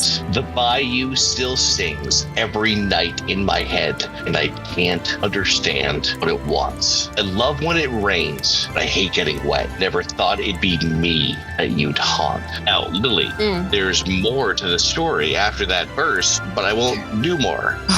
Can you send that to the chat, please? Oh my God. Or in in the DMs. And honestly, I feel like I just need to listen to like the entire discography of Orville Peck, because I feel like it says a lot about Ari as a character. And I think when Ari died, the song that I sang in that chat was an Orville Peck song. All roses are falling. Oh no. Lyrics are this, and I chose them for a reason. Back on the run, back to the blue. Winning is fun, losing is too. Roses are falling, roses from falling for you. Second verse, which I didn't sing, was the ache inside the hate. I found a way to sit and wait. Now I can't. Your voice, your face, without a trace. I'll wait for you. Roses are all right for you. That's the lyrics. And that's the song that built Ari. That's a long gap of silence where no one said anything. So sorry for killing the vibe. That was, No. And honestly, Josh, I have to say this to you because I know music is really important to Ari's character, and so it hits really hard when you have these like beautiful songs that are like so perfect. But I have to admit, I have a playlist for Talus that I have. It's 3 hours long, and I have it arranged in chronological order according to the beats in her story so far where the song fits. It's outrageous. You have to give it to me. You have to. Yeah, it's okay. Yeah, 100%. Please. Yeah. I'm going on a trip this week. I'm going to a cottage over Marsh Bridge. Please. Oh my goodness. I'm sending it. I'm so happy. You know what? So here's the thing, right? When I first started playing in this campaign, Ashley had a ton of creativity and Niall had a ton of creativity, and like we were always shooting ideas back and forth. And like Lily, damn, you just fit right in. It's so cool, and I'm really stoked to hear the playlist. And this is shit we do, and I think it's great. And I appreciate you. It's like, man, what a group of people who are like, hey, that's really interesting and fun and special that you made a playlist for your D&D character, and don't go, well, what a waste of time. It's awesome. Niall. Yes. I have a question for you, buddy. I hopefully have an answer for you. Ray just wants to feel like you think he's good enough. He's having to put up barriers for Tega to protect himself and stuff, but the first person he'll bulk up. Sorry, Josh, you completely cut out there for a good chunk of that for me. Oh, I'll try again. What I'm saying is, can you hear me now? Is that okay? Yep. Great. Okay. So, Ari really wants Ortega and him to be this awesome team. So he got up and walked away. I'm sorry to take that personally. No, I know it's a baby. Fine, give him a baby. Fine, he's cute. His name's Decker. He's the cutest of all the babies. It's not fair to other babies. Correct. Correct. What I'm wondering is, I want to find a place where Ari and Ortega do a mission or do a move. Or it's interesting because Ortega found Ari when he was at his lowest. Remember how we talked about that? Oh, you found him in an alley getting his ass kicked? I do. I think Ari needs a moment to be strong in front of Ortega. And he is strong. He's actually strong. But you've always saved him. You've always helped him. And once you think he needs to be the one who helps you, or the one who is getting it done. I mean, you saved Talus from that wyvern pretty good. But I can see that that's something that Ari needs. You know, we haven't talked about the wyvern at all. That happened, but that hasn't been discussed. And not that Ari needs a bunch of herbal nonsense, but he's failed a bunch lately and could use. Yeah, easy. You know, those little taps of the bum, those bum taps that you're giving to Decker. That's pretty much what Ari needs. That's what Ari needs. Get your burps out. Get your burps out, baby. You know, it's good. It's good. No, it's always tough. I'm afraid that Tatiana would probably say it's tough when you have burps. It's tough when you have burps. And you've got it, and you've got it, and great work, baby. Oh, you got your burps out. Good work, baby. I did not catch what you said there, Niall. Oh, I said that Tati would probably tell him to get in line. Oh, yeah. Ortega's friendship with Ari comes above everything to him through the rest of the group. I don't know how long term that may stay. But Ortega definitely told Tati that he wasn't wanting strings because of a past thing. But he's a Fae, and if it's fun, he's going to keep doing it. Because the Fae just women chaos, and for how lawful Ortega tries to be, I think currently that's fun. Whereas Ari has a built foundation from one-on-one time for months before the campaign starts. Ortega is looking for the bromance type of relationship that hasn't quite come, but he's also getting frustrated because Parrish walked in and you hugged him the first session that Parrish was there, and Ortega's just I had to work months for that. So in his mind he's just and here's what's interesting. Ortega is such the foundation of Ari's safety that he can hug someone. It's nice to hug someone when you are in your home, right? And you don't think about the floor, the door, and structure that you rely on to the heart of you. Ari, I think, is maybe taking Ortega a bit for granted, and others there. No, I need a minute. I'm done talking now. There are still things I need to decide. I can't remember what I was going to retort to something you were saying, and no, it's fine. My heart swelled when you called Ortega your house. No, Ortega is my house, man. Ortega's where he lives. Ortega's where he's your safe space. Aww. He is, but he don't ever tell him that. Or he'll fall in love with you. Really, he's a safe space that's really hard on him. Ortega has a lot of ideas and generally thinks that I suck, and or at least that's Ortega. Ari feels like Ortega is this strong person. This bold person, and he just hates me. He puts up with me. It's nice, but like I wish he would like me instead of hating me. Does Ortega's revelation to the rest of the party change any of how he feels from that specific statement? Yes. Whenever Ortega shows vulnerability, Ari vibes with that because he is very vulnerable with Ortega. So I think, like he sees it, he cares about it. It's not like something to capitalize on. He sees it and he wants to steward it. Like, he wants to be very responsible with it. Like, Ortega's opening himself up to something. Ari doesn't like opening himself up for shit. But if Ortega opens something up, Ari will hear it, remember it, hold it, protect it.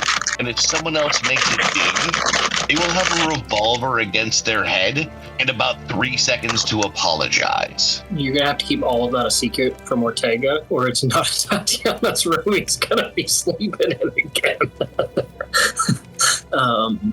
That being said, I'm gonna sideswipe a little bit because I'm so excited to see where that goes. I think just about every character has huge RP potential in the next 4 sessions with every other character. But we still get to play Dungeons and Dragons, though. I like when we get to do RP and stuff that also plays Dungeons and Dragons. No, and I say the next 4 sessions because I'm expecting it to take us a few more sessions to get through this build, at least. Because it seems like we walk into a room and fight something, and then the session's over. And then half of us go to say goodbye, and then all of a sudden all this RP happens, and then the goodbye happens an hour and a half later. And I love it. Very true. I do like that Kyle actually makes space for us to do that, though. Like, Kyle knows our party so well, and he'll be like, we'll do this action encounter thing, and then I'm gonna give them 90 minutes to not shut the fuck up for a while, because they'll just keep playing D&D. I can confidently say that there's so much RP potential between New Parish and Ortega. Oh no! Just because my heart. I have a really good feeling that I know what Lee is playing. Oh yeah? Yeah. He mentioned when he first started that he was toying between cleric and paladin, and so now I really think he's going to play a paladin. I mean, I may know things, but I won't speak to them. I feel like speaking for someone else isn't the right thing. No, like that's just my inkling. That's your foreshadowing. Yeah, if it's not that, it's tragedy. Is your shadow inkling? Is it English? Like those are my 2 guesses, but I'm totally thinking paladin just from what he said way back when, and that he almost made Parish a paladin. While I want to acknowledge the change that Parish is classes, because it's a huge deal. It changes a lot of dynamics.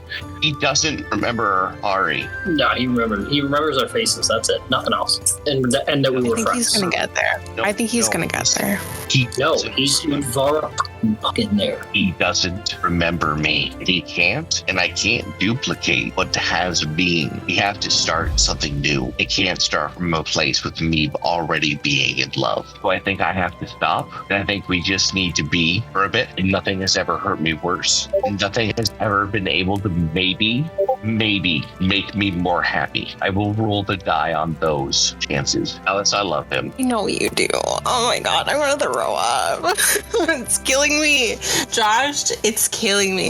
This is like, honestly, and I'm being 100% honest here, this is one of my least favorite dynamics ever in all of fiction because I hate it so much. It kills me. It kills me. I hate memory stuff. I hate it so much. I hate it so much. It's the control freak in me. It's so bad. So doing this with 2 PCs that I desperately want to find happiness, and then you're just gonna throw rocks at me. You're gonna throw rocks at me, at my body, on purpose. This is devastating. Oh my gosh. And because Talus is just a smaller, littler version of me, she's mad about it too. And she's gonna spend all of her energy just trying to get Parrish to remember, because that's all she wants. She just wants him to remember. She's gonna put way more importance than that than making new stories. She just wants him to remember. It's gonna kill me. He can't remember. Oh no. No. Can't remember.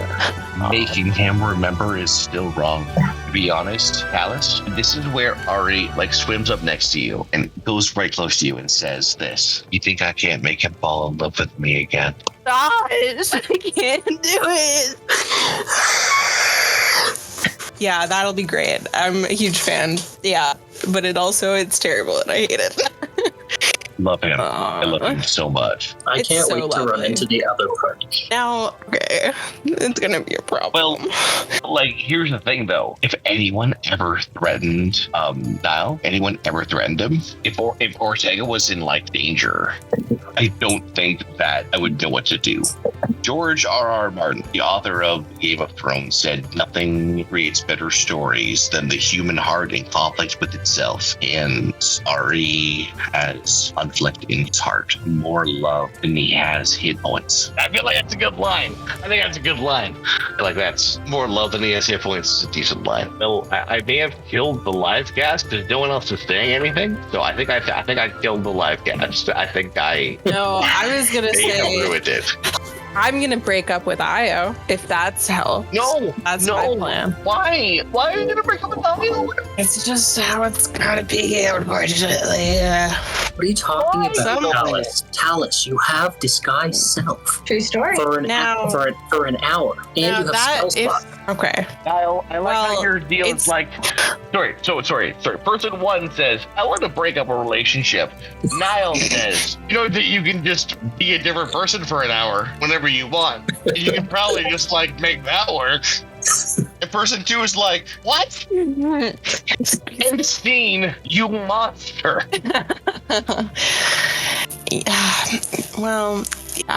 This is the same person who, and if we can scroll back a couple pages, did what? Blackmail with what? I'm sorry.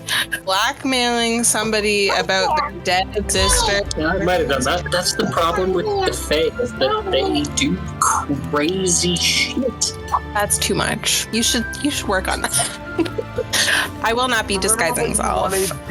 Take a person's dagger and then be like, hey, here's the dagger I stole from your sister after I banged her. Also, she's dead.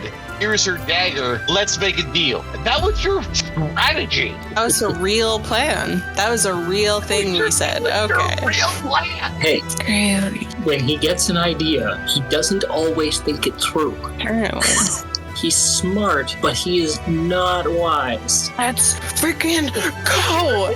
Get in here! Get here! It's a shame he missed all the good stuff. Never felt so celebrated in my whole life. Oh my goodness, we've been saying such nice things about you, Leah. It's outrageous. So many nice things! So much lovely. Parrish, Lee, truly. Yes.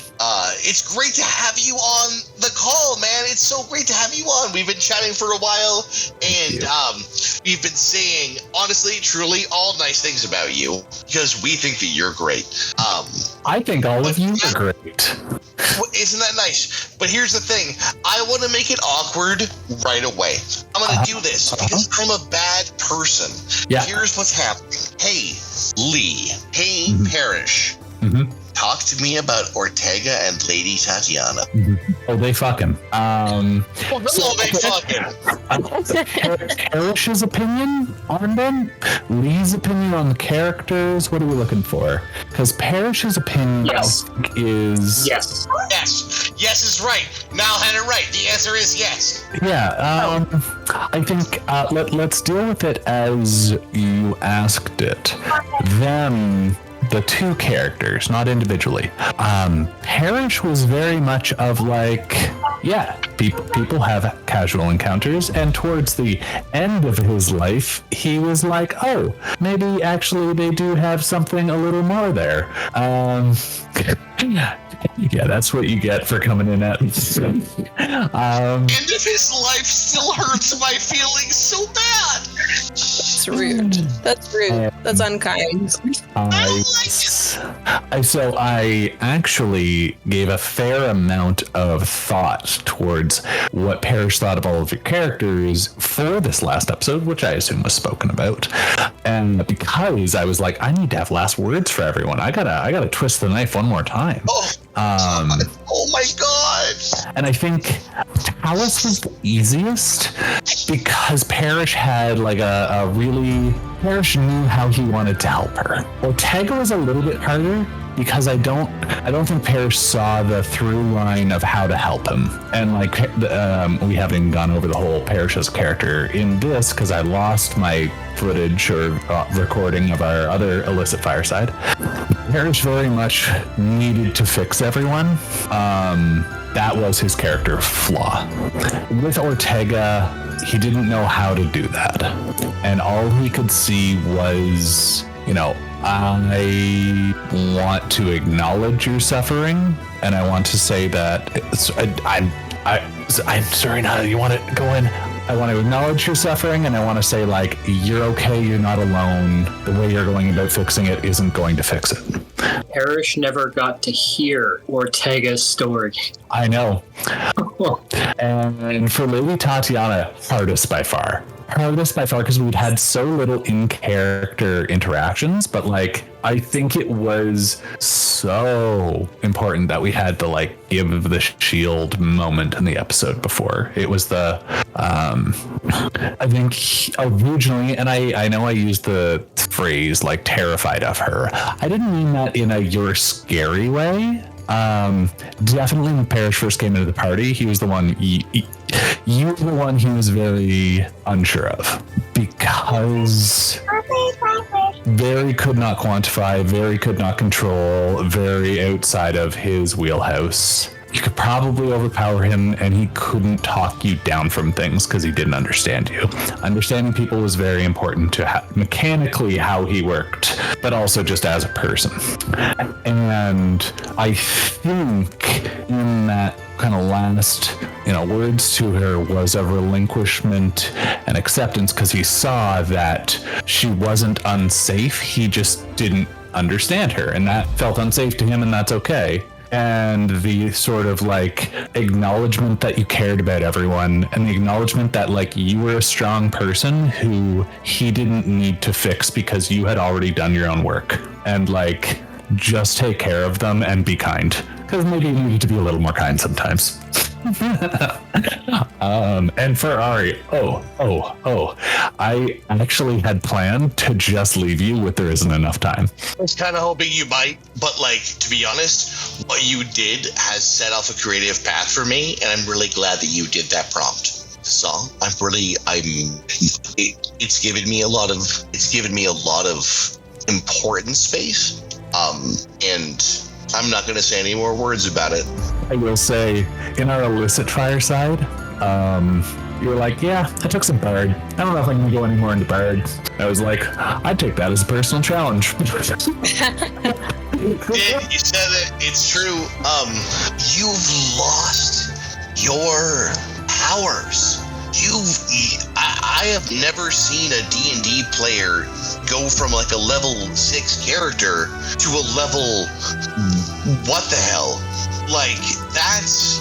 Hey buddy, you okay, man? Like, are you okay? Like, I feel like this must be really hard. No, this is wonderful. And I don't know, like a peek behind the screen, Kyle was like, yeah, come back as a level this. And I was like, nah, I'm gonna be level 0. We're gonna earn those back. Like I want X, Y, and Z to be impactful moments. And he was like, okay. But for those of you who have seen Critical Role Campaign 3, Ladna is also a hollow one, the race that I am now. Yeah, I changed races. And one of the most impactful moments of the entire series has been when she talked about why she is cheerful, and it was the worst day of my life has already happened. Like, she died in a real bad way and got brought back, and it's still bad. I don't know when I kind of decided. I pitched this character to Kyle being like, I want to have beef with his god. He is like the point of the character is he's not going to back down.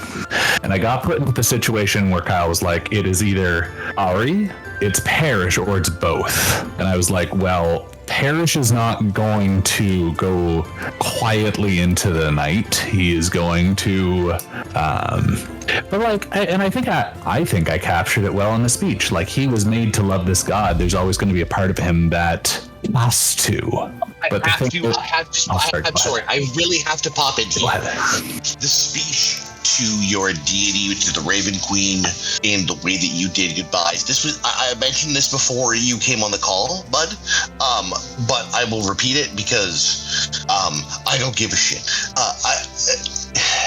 You have created really good character relationships. Then you created a moment of choice that gave something to someone and took something from others. And Ari was so deeply heartbroken by the fact that you were gone. It's just, oh man. And I mentioned to both these other players before, so sorry for the repetition, but I don't really care. You created really good story moments, but your performance and the space that you created there gave me a lot of freedom to feel and to engage. And I believe that the way that you have come into this space gives me room to go farther. And that's really cool. That's really special. I didn't do it. I didn't go farther this session, and I might another time. I appreciate your vulnerability. I appreciate your boldness. I appreciate your raw badass ability to act. Thank you. It's something that has had an impact on how I play this game, and I appreciate it a lot. Thank you, B. That is just the nicest thing ever. Like, thank you so much. I would not be able to if I were at a different table. Like, you talked about me making a space. Like, you guys have made a space where I could come in and do that. And that was just feeling the character. That wasn't like I had that entirely prepared. I felt those feelings because that's the story we've had. So thank you. It's very cool. It's so nice that you are it's the presence in those moments of feeling those feelings. And it's so cool to see and to be involved in. Sorry, Niall, I interrupted you, bud. Sorry, man. Go ahead. I want to say that it immediately allowed me as a player to go to the same type of place. Obviously, telling the group was a little more emotional for Ortega than just telling Tatiana. Especially, they're both warriors. They both understand the nuances of what he was saying, whereas there is absolutely no way that Talus could hear that the same way Tatiana could.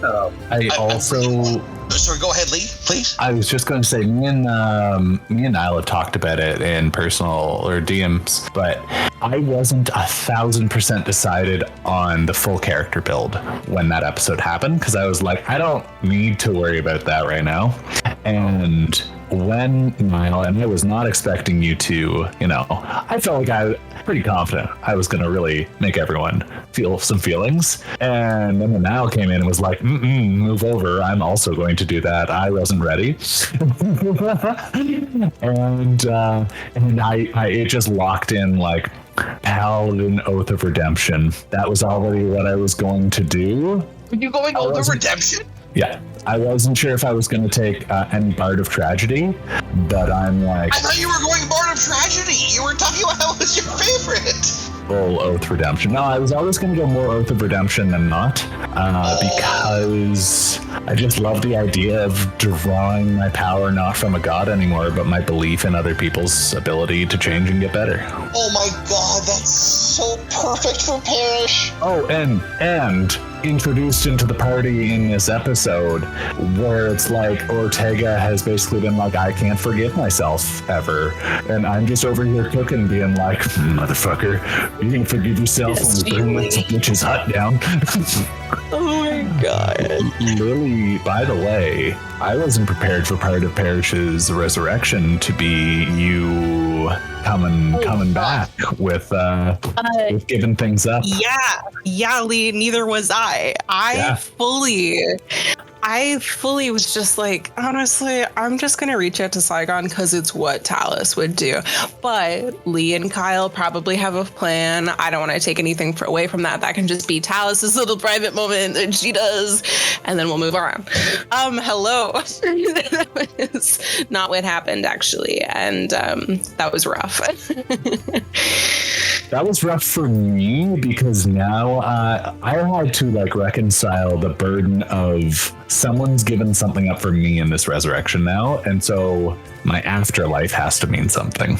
And I even like it works so well because Parrish coming back, like I've lost all of my proficiency stuff that I get from being a long-lived elf. I lost the Raven Queen's blessing, which is how I took half damage on stuff after teleporting. Because I've lost my memories and blessings.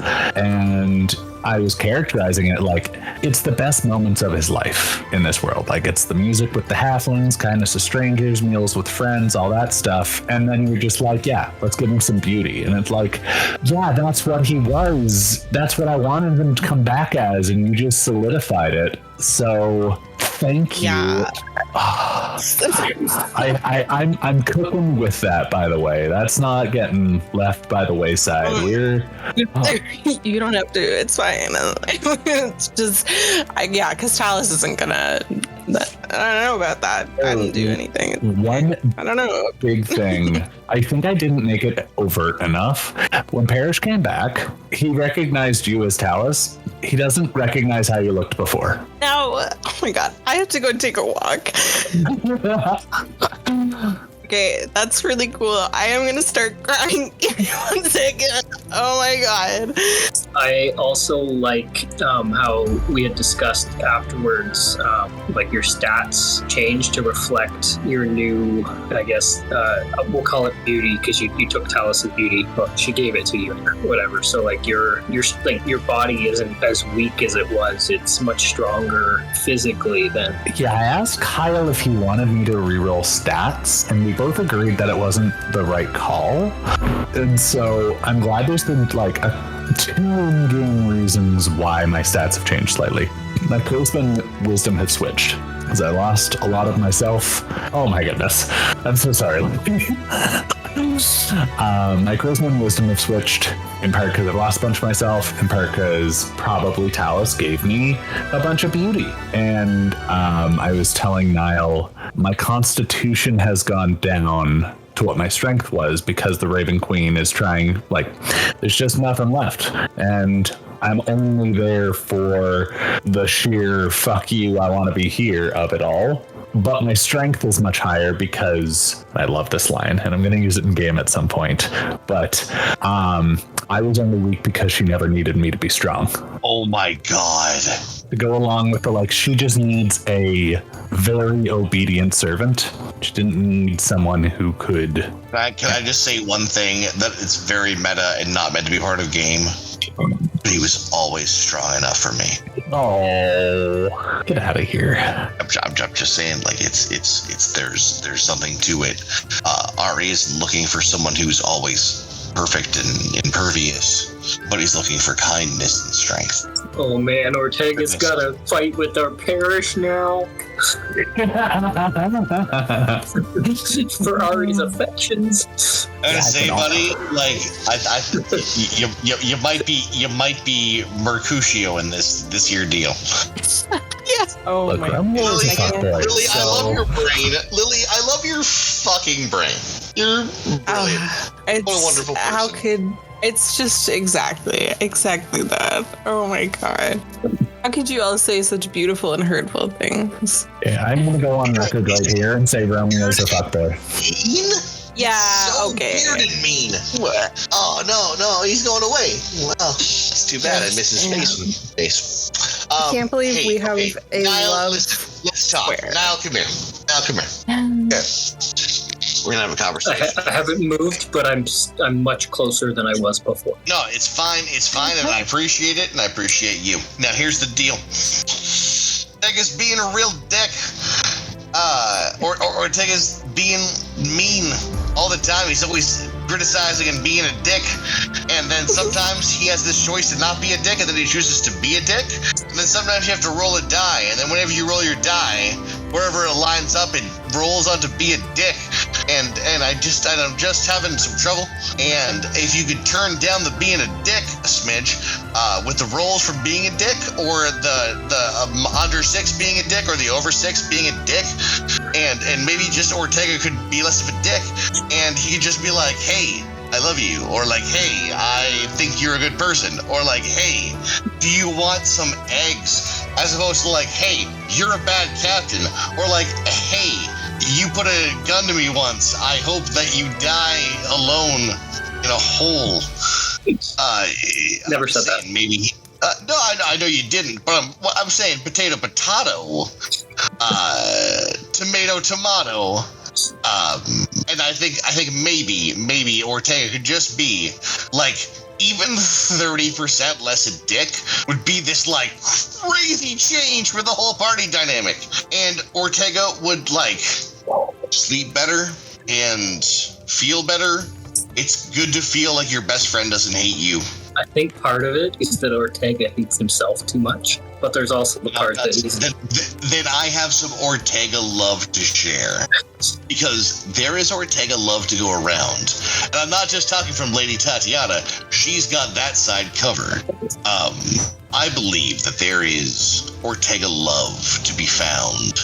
I know it, I've seen it, I've felt it, I've heard it. It's a rhythm, it's a beat, and you're gonna see it get real sweet, yeah. Like I said, I'm so excited for all the different roleplay scenarios between every character pairing, like Ari and Alice. There's so much there. Talus hasn't even started yet. There's a whole story going on there, by the way. Oh, Talus, by the way, I essentially need you to listen, if it's called like, what's it called when you give someone a bit of a makeover and help them out? What's it called? Real World Makeover? Is it 50 First Dates? No, it's not 50 First Dates. It's I don't know what you're asking me. I'm so sorry. What's the movie where they make over the girl into being... Every movie that is describing an entire subgenre of cinema. But No. So there's one in particular from my childhood. with Freddie Prinze Jr. Is that the Freddie one Prinze Jr. and frickin' what's her name? The little brunette girl. No, not Scooby-Doo. You silly I think Scooby-Doo. I was gonna say the one with Anne Hathaway. I know the movie you're talking about. I know what you're talking about. I'm okay. It's okay. I'm all right. I just... Is it not the one with Anne Hathaway? Sometimes, I'm sorry, dude. I'm like 37, so sometimes I'm just old. Sometimes I'm just... We are not old. I have a question for Lady Tatiana. How did Parrish giving you that shield make you feel? And is there any inclination to give it back now? Totally uncomfortable. She's not used to like random acts of kindness. So you giving her shield, she was like, first off, why do you think I need a shield? I'm not weak, but it's kind of pretty, so yes, I'll take it. And no, you're never getting it back, because one, you probably don't remember having it in the first place, and you gave it to me and you can't no take backsies. Mm-hmm. No take backsies. Perfect. I love that. If you ever did try and give it back to me, I'd just be like, that's not mine.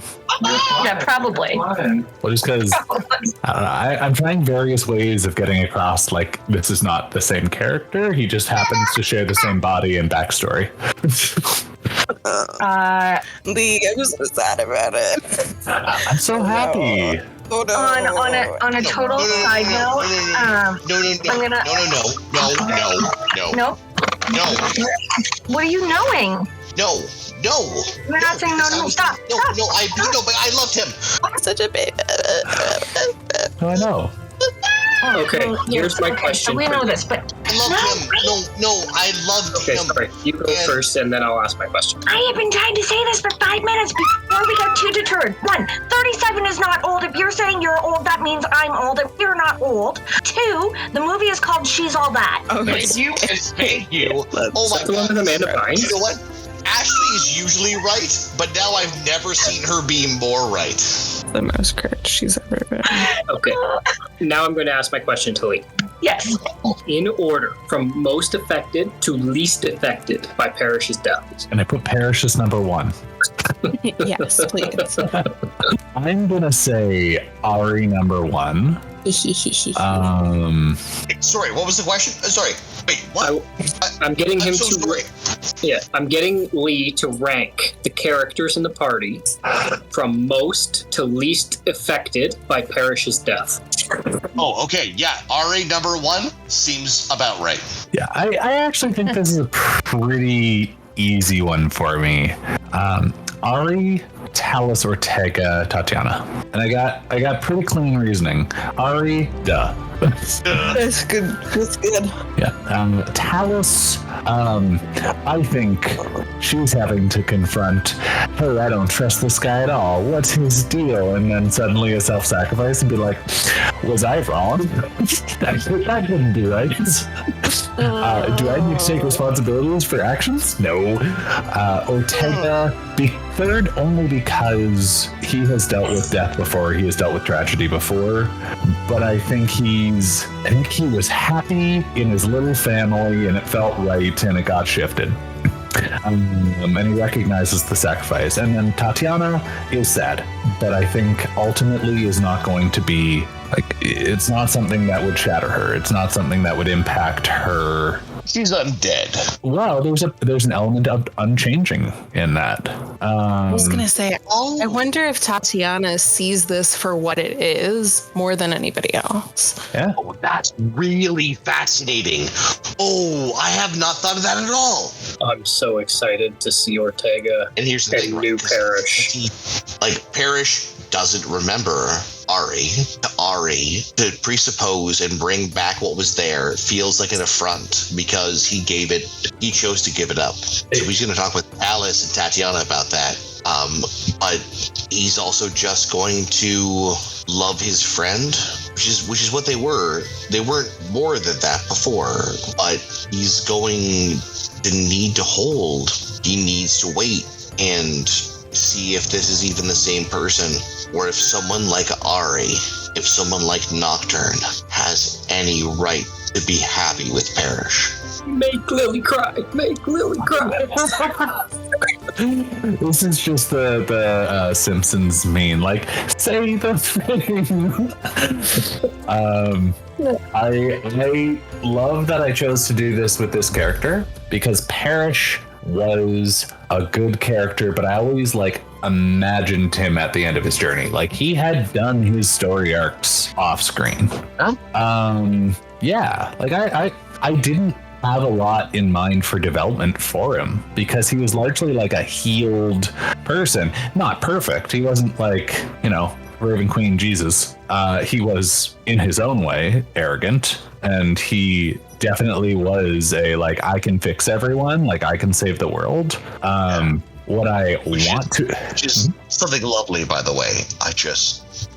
What I want out of New Parrish, or at some point, I'm going to get you guys to start calling him Perished. No. Alice will not do that. She just won't. She will refuse. I'm talking metagaming here. Josh, your friend. I don't think I can do that, man. I love you so much, but I don't know if I can do that, man. Look, wordplay over anything else. Ortega good. I think what Ortega's fine. Surprise! Want out of this character is to be able to not fix people, but give them the tools and support and trust for them to you do what you got to do. Find your own healing. Do that shit. I'm not going to be around forever. Nobody is. I'm excited that the first thing you heard from the party was Ortega's backstory. Yeah. Yeah. Ortega's backstory, by the way. Can we zoom in on that for a second? With the big reveal last session of Ortega's whole backstory. Hey man, didn't realize you'd killed so many innocent people. I've got mixed feelings sometimes. I believe that, as you and I discussed, that Ari already knew this, right? Or did Ari not know this? Like, 'cause you knew Ari's deal, but I don't remember if Ari knew your deal or not. You knew I was from the Feywild. You would have had no idea that this is why he's on the run. You knew he was on the run. Oh, okay. That's so. Okay, well, yes, no, this is a revelation even to Ari. I gotta say, weird to have murdered so many innocent people, yet to be so much holier than thou when lecturing folks on their choices. Just weird. Yeah. Oh. Yeah. I am Thank so you. excited. Lily, no, Lily, say more words. I will say all the words. If there's word. one thing. Okay, that's kind of. Oh boy.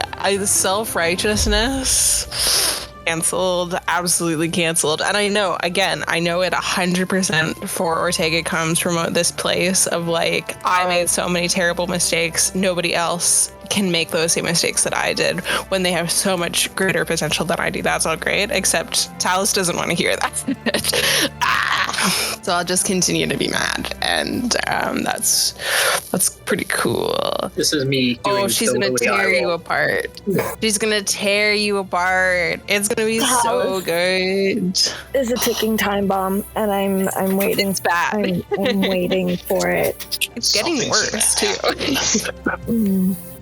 Oh my goodness. No, come back. I miss you already, man. There's a potential for a scene where Ortega has to swallow his feelings and help someone else manage their emotions, even though he's being personally attacked on something he's very vulnerable about, and I'm so here for it. It's like, honestly, to be completely honest, Please. speaking from a Talus point of view, I think hearing Ortega's backstory pretty much didn't do a whole ton for her. Like, I feel like she's kind of in a spot of like, okay, and what are you gonna do about it? Like, oh, okay, boo-hoo-hoo, and you're being mean to me for what? Like, So you're mean to everyone, and your tragic backstory is that you murdered everyone you know. mean to other people. So I gotta say, as the new person you know, the actual fuck. Yeah, respectfully, I will not be taking any advice. Now, are you gonna murder all of us? I think I'm not hearing no. He's gonna murder all of us. Harris can put up a fight now, so That's true. I'm here for You lost so much with your choices, Lee. Like, Oh my what god. happened, bud? look, man. Losing things isn't necessarily losing things when you're losing religious trauma, when you're losing the tie to your God that makes you unhappy because you just want music and beauty. I mean, I am still deciding on how to play Parish and how much memory loss there is, and there's gonna be loss. Part of it is the subclass I've chosen relies heavily on Constitution, which I dropped 10 points. Yikes. Yeah.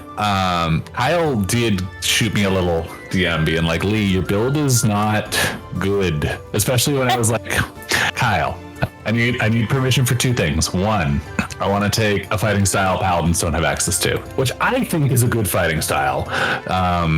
Two, I agree. I need permission to be able to smite with it, because normally I wouldn't be able to. Because we're coming to the era of Parish right left, or left right goodnight calamari. So, because my reasoning is his shield is gone. And a shield is something that people think of as defensive, but actually back when people use shields, it's like, that is a very aggressive thing to have on you, because there's one thing you can do with a shield, and it's be in battle.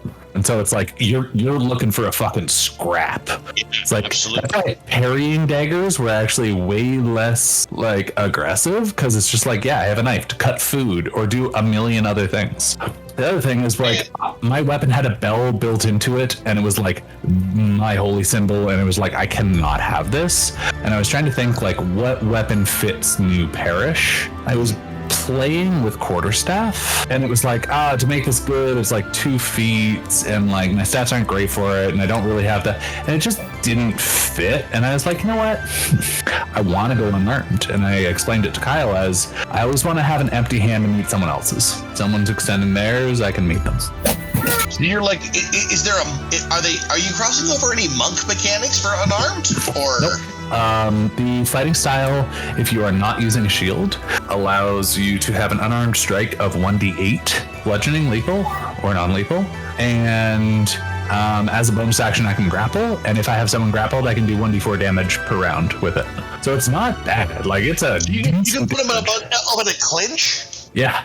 We're gonna... And grappling is also good for subduing. So it's something else I wanted to include in, like, the non-lethal parish. I so enjoy mixed martial arts, wrestling, Greco-Roman wrestling, Olympic wrestling, Brazilian Jiu-Jitsu. I watch all this stuff. I care a lot about it. And so there's so much that Parrish can do to just be like, literally walk up to someone, hit them, and then just grapple them by squeezing their head down and putting his own forearm under the guy's throat. Now I'm gonna roll up on him, and I'm gonna hit him with some reasonable arguments about how maybe violence isn't the answer, and that we can, come together in fellowship. It's even better. It's even better somehow. How do you do that, Lee? It's not fair to other people. Sorry, Niall, you were saying something. Yeah, I lost it. Okay, that's fine. So if Parrish is doing some of this work there, and we have Ortega apparently always holding up the back lines because Ortega doesn't want to go to the front lines. Hey, Ortega, what the fuck's up with that? Yeah, I am curious. Why does Ortega not want to go up front? Why does Ortega want to stay in the middle? When I took over your body and I went up front, you criticized it, and when you took your body back, you were like, it's better to be back here. Anyway, what's the story? So I based Ortega's personality off of the picture of an alpha wolf following the pack. I'm sure we've all seen that picture it's a meme online, and it's been on Facebook all over. But basically, it's a picture of a pack of wolves, and it's all about a leader not having to lead from the front, because a pack of wolves, the alpha, directs the party from the back. Yeah, but if we all want to punch you in the dick, I don't know how much of an alpha you're being. So, but like that's just where I got the logic for Ortega. And sure, but I'm saying is like, well, I think it's fair that we're seeing how he imagined himself, and probably how he ran things in the Feywild, and how it is falling apart a little bit for him here. And because no one punches people in the dick in the Feywild. They just put each other in a time loop. Like, I know how to lead people. Why isn't this working? Why isn't this being helpful? And you missed earlier, Lee, I was talking about how Ortega only gives tough love is because at the point of when he did the thing, Shauna says, yeah! He had only experienced the tough love of a warrior's training. He never got the loving embrace part of life. It was only ever the tough love. And then the thing happened. So now, like, he gives tough love because that's the only love he knows how to give. The only way he knows how to give. So here's a question for you. And it's a meta question, Niall. Do you think that Ortega would be open to learning a different kind of love if Ari tried? Like, do you like? Oh man, is he just I am so excited for that kind of RP. Like, yeah, I've built Ortega to have flaws and have things that he wants. I built Ortega to have flaws that can be fixed if they're pushed. Ari already fell, and now he doesn't remember me, and there's a tension there as to whether or not, like, do you remind someone? Do you just let the world be? Do you just be alone? Or do you look elsewhere with someone who hasn't forgotten me? Oh, I can't wait for this RP conversation. Well, that's what I'm saying. It's just like, but if Ortega's always giving Ari a hard time and always like criticizing, always like coming down on him, there's no space for it to happen.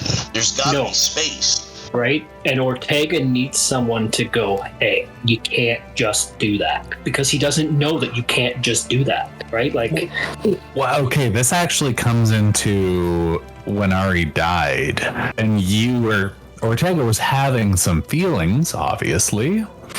And you threw him into Parrish. And Parrish, I think probably the first time, really stood up for, like, not stood up for himself, told you to fuck off in a nicer way. Oh, it was so good. You were like, I'm not here to handle your emotions right now. And it was so solid. I'm surprised. And here's the thing, man. It was loving. It was respectful. It wasn't mean. You weren't diminishing anybody. But, like, literally, Erish was just like, fuck off. This isn't about you. Ari's dead. And as Ari, I liked how that made me feel. But Niall, in a nicer way, was that sort of correction more what Ortega needed? Like pointing out, here's the situation, here's what you're doing aside, or more, here's a space to be nurturing? Because that was not what I was giving. Actually, Ortega took that as step in line. It was intended. Let me do my thing. I think that's good, though. Yeah. No, I am waiting for Ari to tell Ortega what he needs, because the tough love is not what he needs. Oh, I love that. Everyone has been because Ortega doesn't know how to give him what he wants. Everyone has blamed Ortega for not giving them what they needed, and no one has told Ortega what they need. No one has communicated a damn word to Ortega. The closest thing that happened, except for Tatiana, the closest thing that happened to someone communicating with Ortega was me putting the barrel of a gun under his jaw, which is awful. Like that's. I still think that's the worst thing that Ari's done this entire campaign. Is Ortega pushed him like a little bit, and I put a gun under his jaw. Like that wasn't okay, and that's been a dynamic. But but what's crazy is that's actually told Ortega something. Like that spoke to Ortega. Yeah. Because that was Has he done it since? No, but Ari doesn't want the reason he hasn't done it to be because Ortega's worried about getting a gun pulled on him. Ortega's not worried about the gun. Ortega learned a boundary. Oh, well, that's cool as shit. That's cool as shit. Oh my god. I love that you said that. Mm-hmm. I feel like I just learned so much. Oh my god. Oh. I feel like I'm going to rethink every conversation now. Because Ortega... Lily, you heard that shit, right?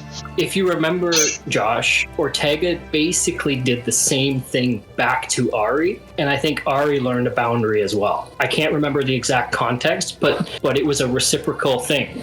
Yeah, and I gave you a hard time, and you were essentially like, fuck off. And I was, you had been hurt in something, and I had started being critical to you, and then we transitioned to me healing you, or to be like letting you rest or something. It was something where there was an about face because you were hurt. I don't remember the exact moments, but you're right. You're right that there's a reflection there. Yeah. Damn. I think that is great. There are so many things I think that I have done in Ortega that I have pre-planned in his behavior that seem odd and wacky. There's been some odd and wacky stuff. Or things where you're just like, I didn't expect you to understand why he was doing it until there were other things that layered it. But yeah, they're like, but the big one was, the gun was Ortega learning a boundary with Ari. And then being extremely frustrated by that boundary because the day you met Parrish, you let him do it. Dude, that was nuts. It was very different. And that led to the other conversation of Ortega being just upset at you and him not knowing how to be upset at you. Oh. Yeah. Oh, that's lovely. That's endearing. The entire reason that Ortega has ever had any anger or frustration towards Ari has purely been because he's allowed others to be affectionate to him and not him. He's had to earn every bit of it. So, like, the bromance hug that Ortega and Ari had. Weird, though, here's the flip side of it. Ari wants to be the strongest in front of Ortega. Oh, yeah. There's no one who he cares more about thinking that he's strong, who he doesn't want to show his weakness to, who he doesn't want to be weak with. And it's funny because Ortega is letting him be weak. Ortega is looking out for him. And Ari just needs Ortega to think for one moment that Ari's strong too. I think we actually cut that out of one of the episodes of Ari telling Ortega he felt like a warrior, because I didn't hear it when I listened through on that episode. It got cut out. I think it got cut out. Which is probably why I don't remember it until it has been mentioned. But yes, but I do have to go. This has Niall, been it's so great much to fun. chat with you. We love you very much. Lovely to see you. So I hope I could enlighten a little bit on Ortega's wacky Fey nature and some of the implications of his backstory on his little character quirks. I am blown away and have things to think about, and I'm sending you love. So I feel like tossing it back to the that wasn't what I thought it was gonna be at all. I'm freaking out again. My goodness. I have feelings. I'm so glad he said that. Mm-hmm. So glad he said that. I feel like I have like way more insight into his character now. I'm so excited about this. I thought he was gonna say it all. I really thought. God. I'm very surprised. Like wonderfully surprised. I just wasn't anticipating that direction from Niall at all. And oh man, that's a lot of feelings. I don't know. I always saw Ortega as a man who could not ask for help. He could not take the first. Honestly, I just thought he was being an asshole.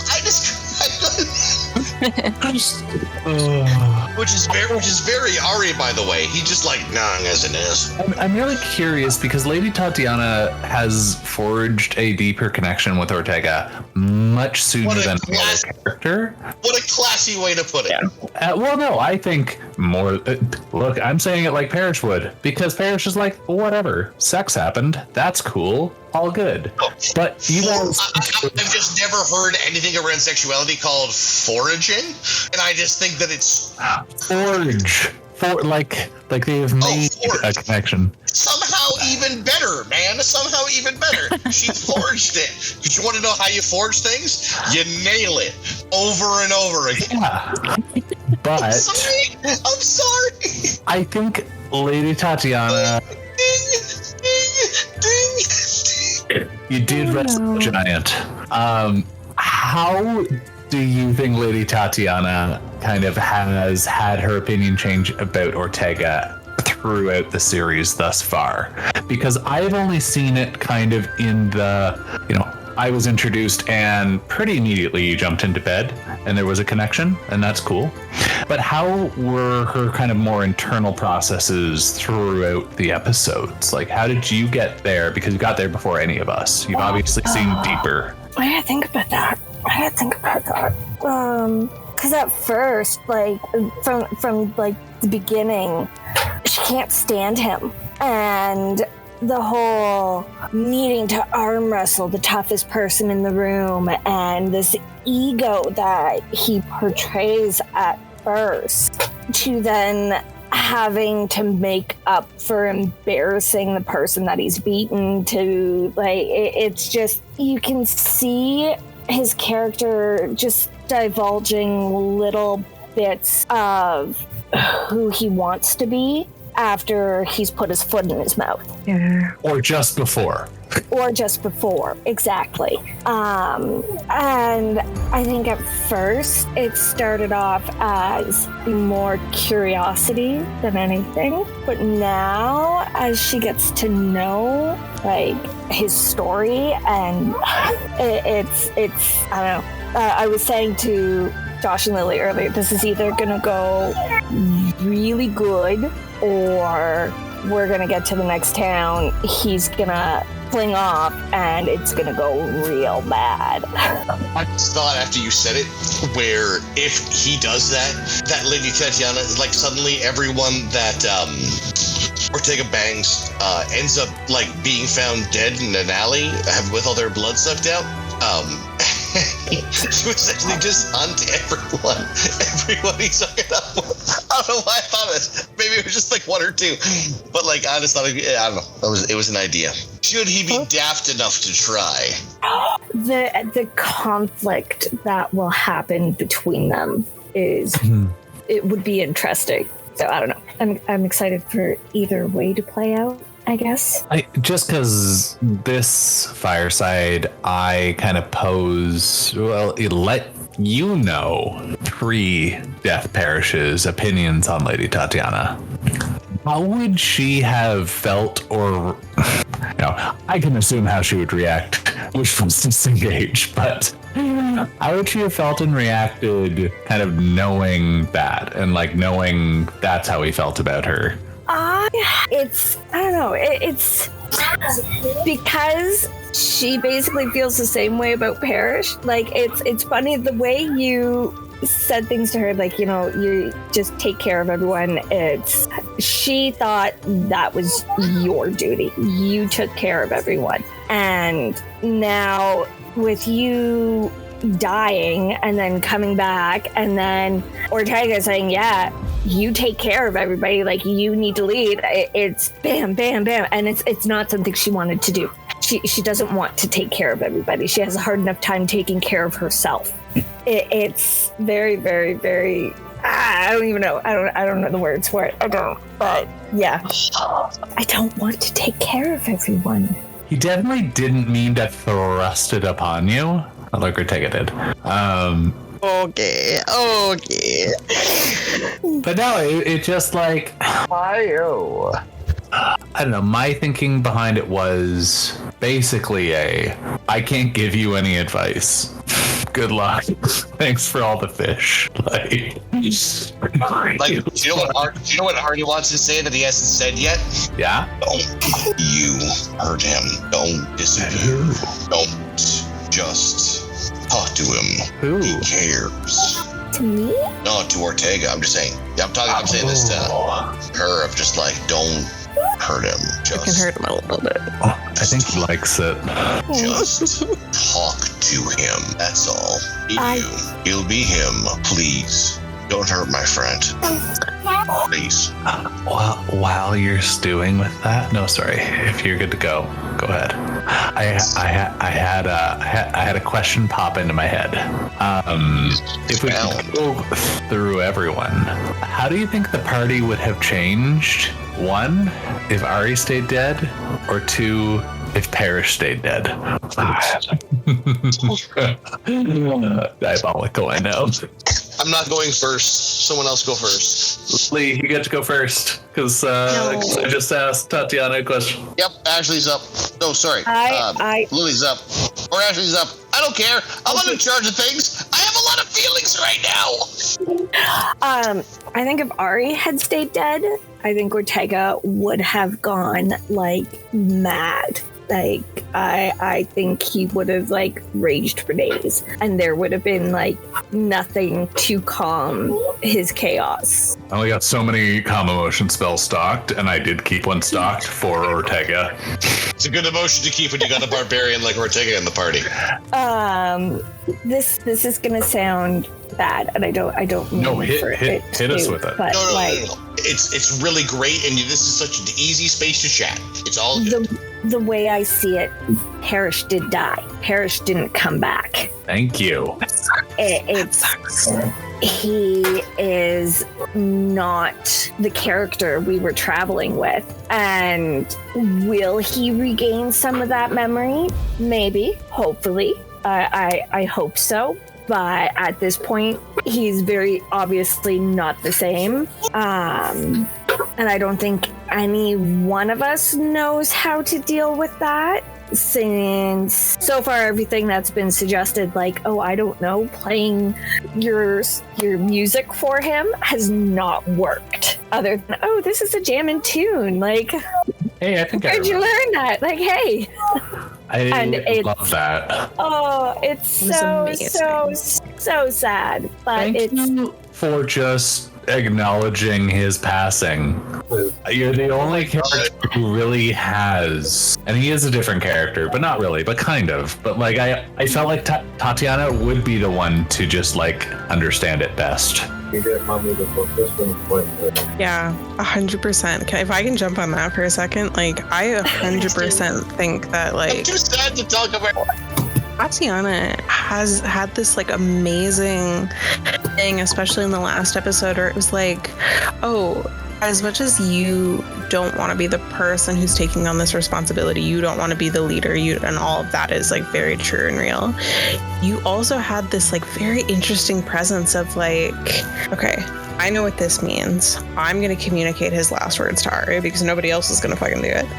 And you're the one who's like, okay, let's play a little song right now.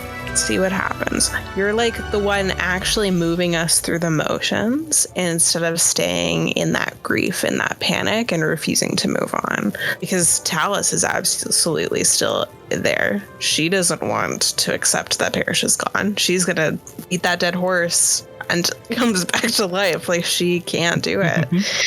And yeah, Tatiana has done this really interesting, really lovely thing. And this is like very in character, but also like kind of a new side of her. And I'm loving it. Absolutely. If I can jump on that, I think it speaks to like I said things and didn't know exactly where they were from, but I think Parrish just trusted her to take care of everyone, not because she was the leader, but because she wasn't the one who was going to break. She was going to be fine and pick up the pieces if she needed to, and like be a stabilizing force for everyone else. Yeah. Oh, I think someone needs to I didn't even think of that until right now. That's amazing. Parrish is like a walking wisdom proficiency roll. Yeah, that's gone. Oh, I won't accept it. I won't accept it, Lee. I won't. I'm metagaming now, and I don't care. Fuck off and die. You got charisma now, baby. Pizzazz. When you said goodbye as Parrish to the party while Ari was down to bring Ari back was something that was really special for me as a player I feel like I leveled up as a player getting to be part of that scene with you, even unconscious. I feel like you gave me permission to. Oh no, yeah, I was dead. Yeah, no. Sorry. I mean, I still feel like I related to the scene similarly with a healthy dose of admiration and oh fuck. But I feel like you changed our game when you were in that space with us, and I love that, and I want to continue to move in that space, in that direction, and that trajectory. I think that it's really special, and I really appreciate that you are willing to dive in and lead as an improviser and as a table leader, and it's made a big difference for me in feeling like how I can play this game here, and I've been playing it for a while. What a damned treat it is. So I really wanted to highlight that element of the last game where you blew my mind, Lee. You're making me feel like I'm wearing my lavender suit, but for D&D roleplay, I felt good about it. I felt like I went to a very emotional. I'm glad you felt good about it. You ought to. But I mean, there was a lot of collaboration with Kyle beforehand. I put a lot of thought into it. I think I'd pinged ideas off of most of you kind of in the weeks or months beforehand. Not me. Just broke my heart. That's all. Yeah, you were dead. It's fine. It's fine. Again. Somehow you found a way to break Ari's heart more. Don't push me on that. I will always find a way to break someo's heart. Josh, you're not getting it out, but not anymore, because now we're just sunshine and fucking good vibes. So, Josh, you're not getting out of the question. What would have happened to the party if Ari had stayed dead or if Parrish hadn't come back? Almost killed Ortega when he threw your body at me. I don't think the party would have been long. And I held Parrish's body. I said a few times, not again. If that had gone south, I think it would have broken Ari fully. I think Ari would become a supervillain that would haunt your dreams. Fortunately, because of Talus and Parrish, we don't need to worry about that yet. And in fairness, I will also say, I think if Ari stayed dead, the party would have broken up pretty immediately. I think everyone would have... Oh, you guys would have been fine. No, it wouldn't have. Ortega would have pushed everyone away. Tatiana would have wanted to stay with him, and he would have pushed her away. Talus would have abandoned us. She'd bail. Peace. And Parrish would have moved on. I think if Parrish hadn't come back, the party would have limped along trying to be what it was and failed.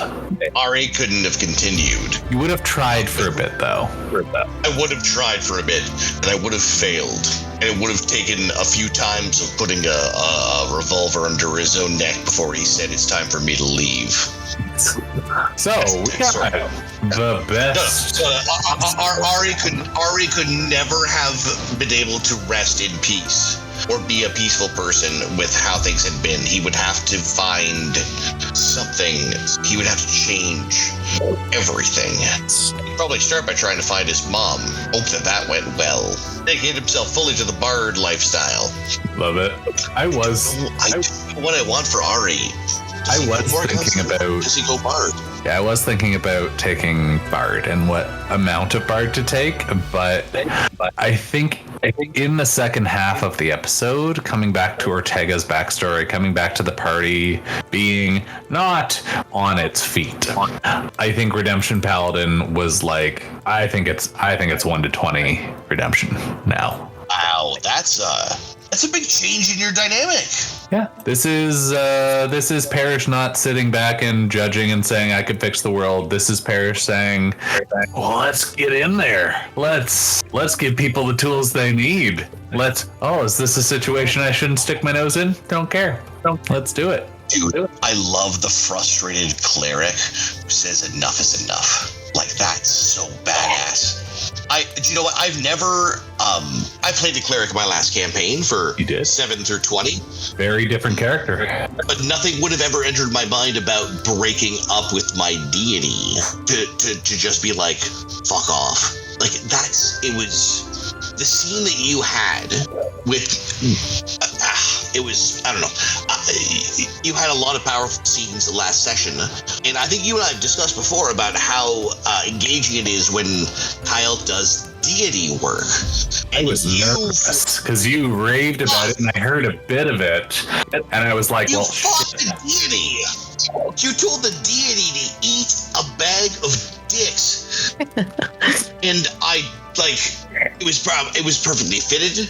The scene fit. It was not where I thought you'd go at all. I never would have imagined you coming on board as a cleric that you'd change class through a falling out with the Raven Queen because of your character's raw integrity. Like, wow. I had never contemplated those dynamic shifts within the game, both mechanically and story-wise. So very good. What I love about the word integrity for that is I really thought Paladin would be fun because I wanted Parrish's strength to always be just force of will. And I realized he can't really exercise that under the thumb of a god who is asking him to do things he doesn't want to do. Spot on, man. And what is there now being less than what was there, all that got left was the integrity. All that got left was like disobedience and absolutely raw, no, I'm going to do what I think is right. And I think that is just the perfect catalyst for Let's Be a Paladin. Oh my god, that's so good. It's all the parts that Ari fell in love with are still there. I'm still gonna break Ari's heart. No. First off, it's already broken. Second off, Ari's taken enough from Parrish. Parrish has sacrificed enough. Maybe it's time to let that dream be. How could I possibly take any more from this man? Hey, I have questions for the group. Yeah, do it. No, this is a fun one. Exciting. Okay. Opinions? I'm listening. I'm off cam for just one moment, but I am listening. Just getting a beverage. Pardon me. I want opinions on Ari and let's call him pre-Parrish.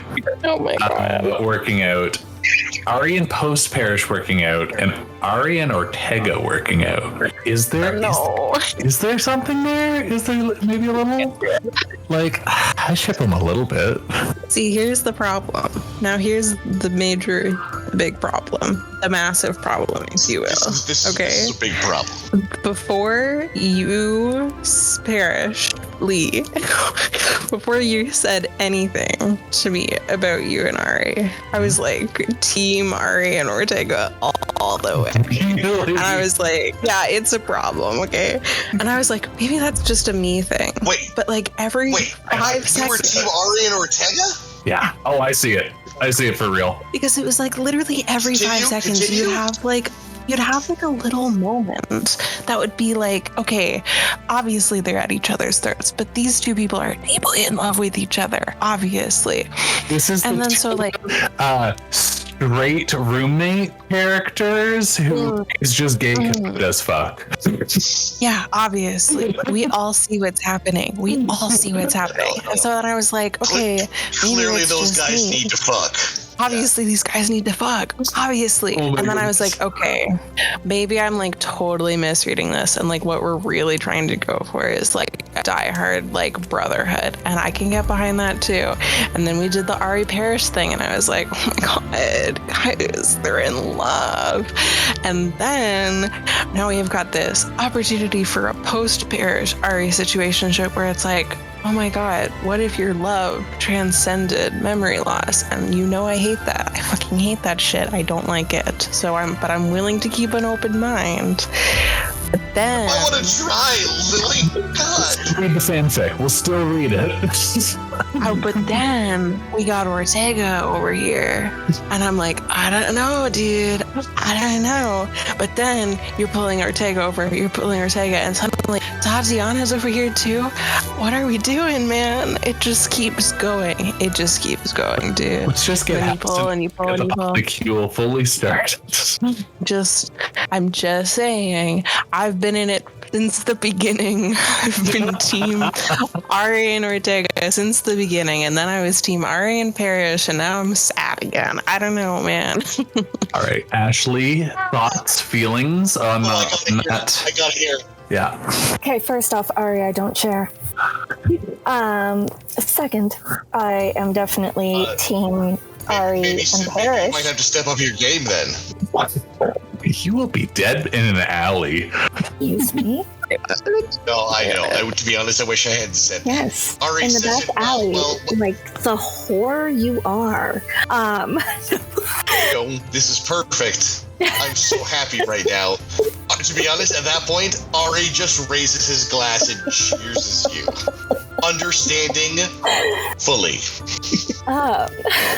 No, I am definitely Team Ari pre and post Parish, I guess. I'm all for it. I am. My thoughts. Coming into it, there was definitely an attraction from Parish to Ari. Definitely there was a vibe, but I don't think it was ever going to happen because Parish, it's okay with, let's say, children can't listen to this. Parish being a little bit of a slut. Dude, my kids don't listen to these. It's fine.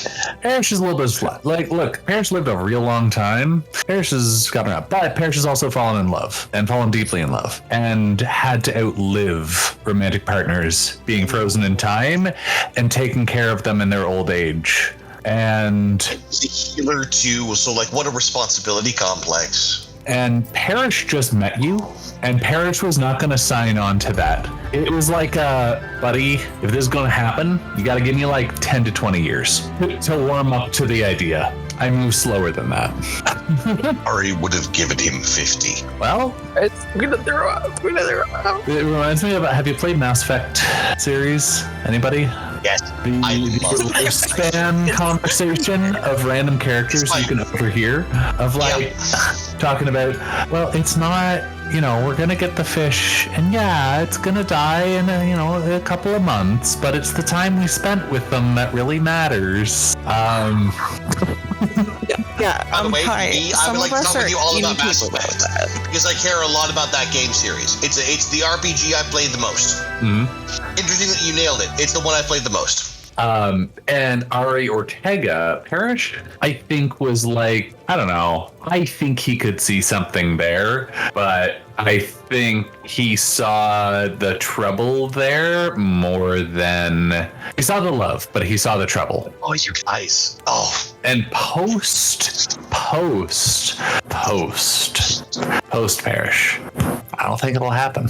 Don't even. I don't know. I'm not gonna say definitely one way or the other, but I think it's definitely gonna be a choose someone who's still alive and living their life. I'm the echoes of a good time. I'm the echoes of music. I'm the echoes of a song, and it's very fun. But like, I'm living for a certain thing, and that thing isn't having a life. He's not the echo of a song. He's the inspiration for 100 new ones.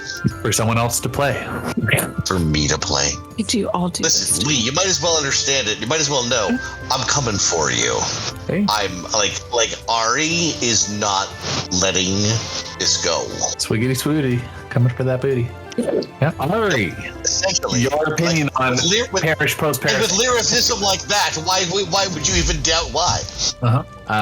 Your thoughts on pre-Parrish, post-Parrish, and Ari or Ortega? Yeah. But now when I first talked about these characters, we wanted to come in as friends who like got along and had like a whole gimmick. Just had a little bit of sexual tension. Just kiss sometimes. It's okay. There was so much sexual tension. It wasn't even that.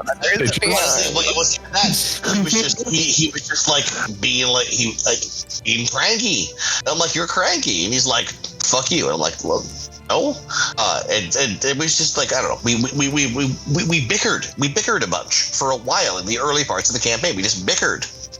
And I feel like it might have been a hangover from the previous campaign where Ragbeer and Xandrin had a dynamic, and then Ragbeer and Utvara Pak had a dynamic, and then Ragbeer and actually, what was his last character's name? Daymore Skeeg also had a dynamic. So I think, generally speaking, I'm used to fighting with Niall, and I think Niall is used to fighting with me, and so the dynamic kind of went south quickly, and the Captain Talus thing originally started as a way just to get under his skin, to be like, oh, here's Captain Talus. You know, here's him. Yeah. Oh, hey, Captain. What do you think, Captain? Looking over at him, and he's just like, fuck. It's like, it was so mean and petty. But it became something much more, which is something that Lily and I have discussed before, of like an actual dynamic. It just started off as something silly, but didn't maintain that throughout. But the dynamic with Ortega was never what I anticipated it would be, and the dynamic with Parrish was fast, and it made sense quickly, and it fell in and locked into place, and there were elements that were exactly where I was for Ari's character Nocturne, moving into his space, and Parrish provided a lot of spaces and character engagement, role-playing areas to really grow my character, and for him to come alongside it. And he felt very inextricably linked to the growth of my character. Like, Parrish was a part of what made Ari, or to be honest, Parrish was what helped make Ari Nocturne, and it was really special and continued to be, because he wasn't a good bard. He was just there, and Parrish was willing to be part of it. Parrish has this servant's heart with his making food for people, with his welcoming overall vibe. He's this ultimate safe space, yet he, as this safe person, still manages to push Ari to play more, to do more music, and he pushes him. So this safe, awesome person makes him feel just a little bit afraid, but a little bit better and a little bit braver. And I think the fact that those memories have left Parrish and are still with Ari breaks my heart. And I don't know how Ari is gonna work with this. It's complicated. those feelings are very big.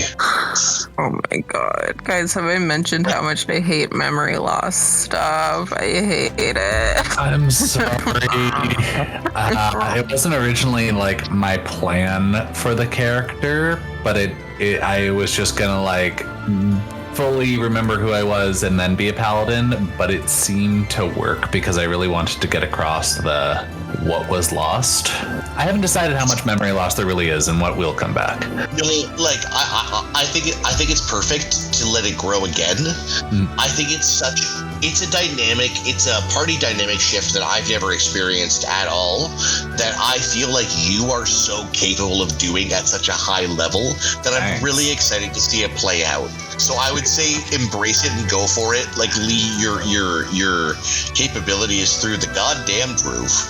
I would say take this and run with it and let's see where it goes, because I am interested and I care a lot. I would like to jump in there. I think you could elevate it. You always do. Thank you. I'd like to jump in there only because I played with many groups and I played for a long time. Like I think I'm basically have played for 20 years now.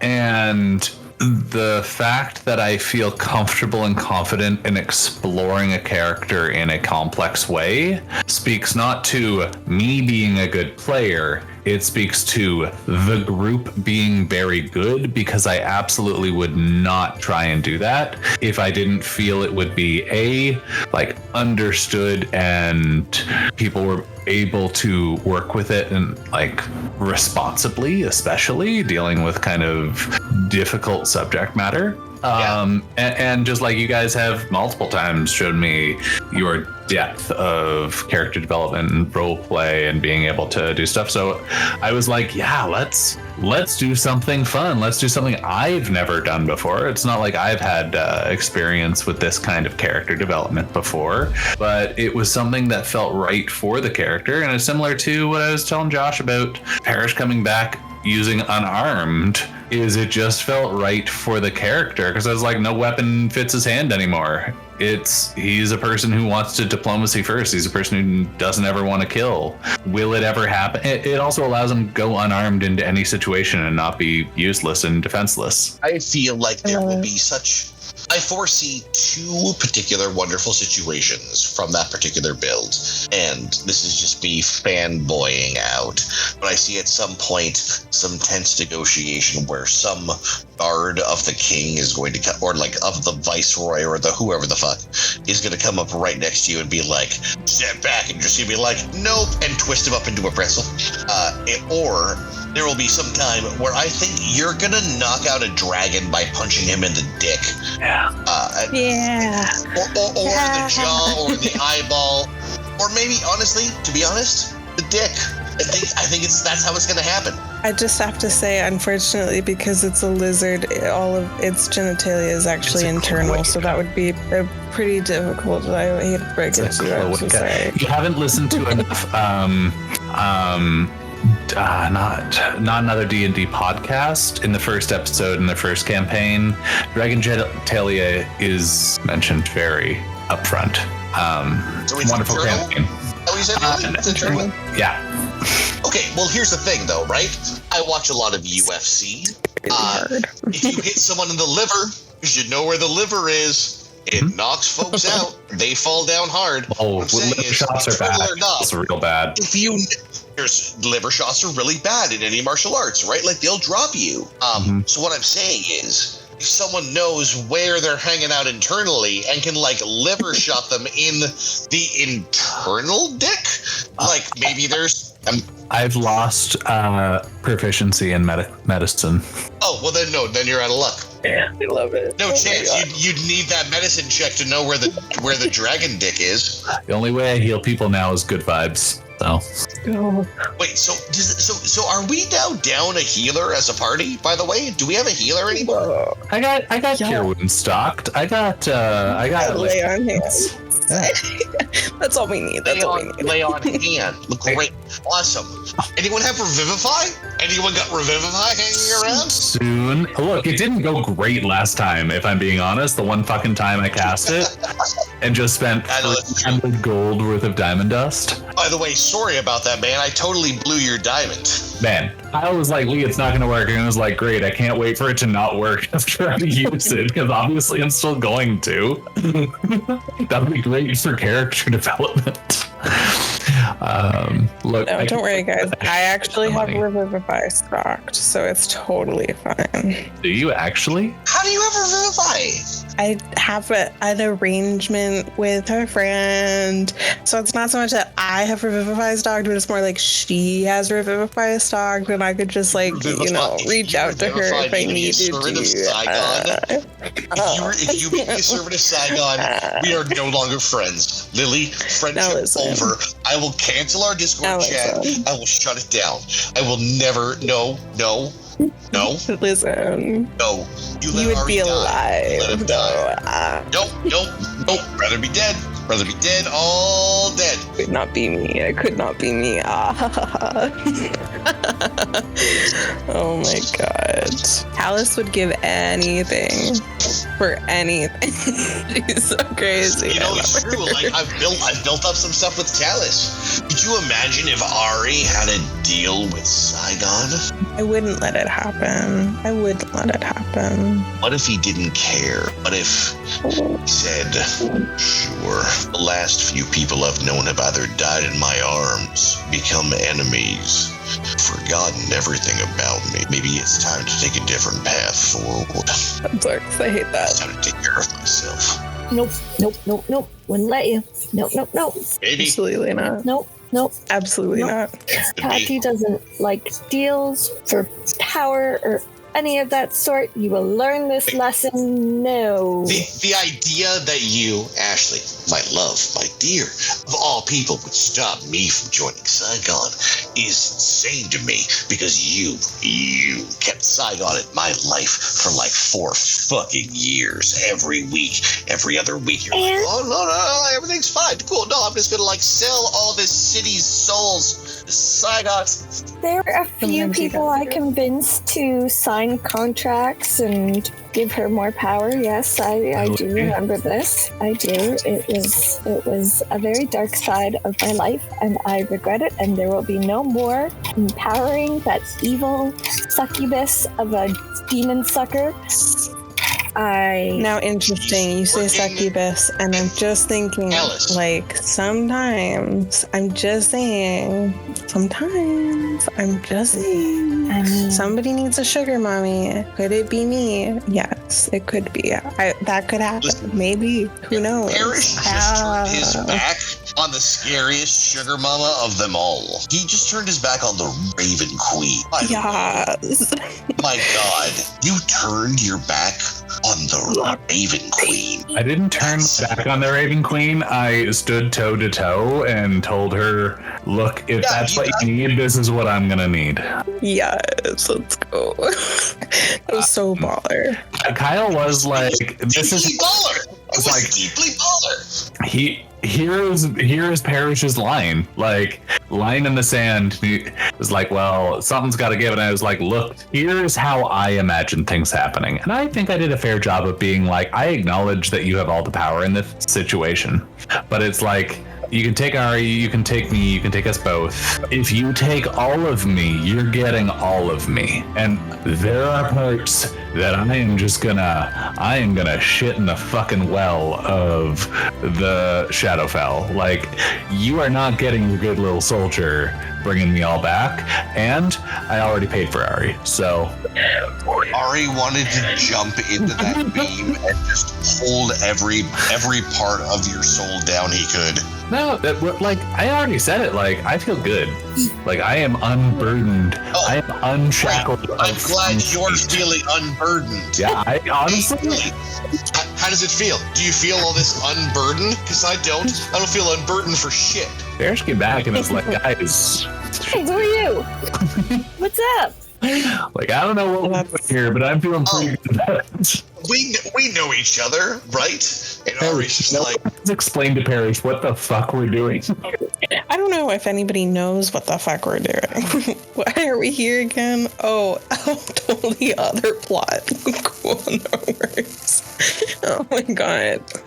Are you forgetting that I'm looking for things for Saigon, maybe? I don't know. I'm just here to hang out, guys. Now, I'm pretty sure you're driving this whole plot, right? With the jewels and shit? I'm pretty sure this is you. Supposed to. So this is the problem. I'm supposed to be driving it, but I'm still trying to play this. I don't know what's going on. How do you spell? What are we doing? Kyle can make that work. Like, that's great. It's all good. I spell what? I spell Saigon like the way that Saigon is spelled in Vietnam. I don't know if that's right.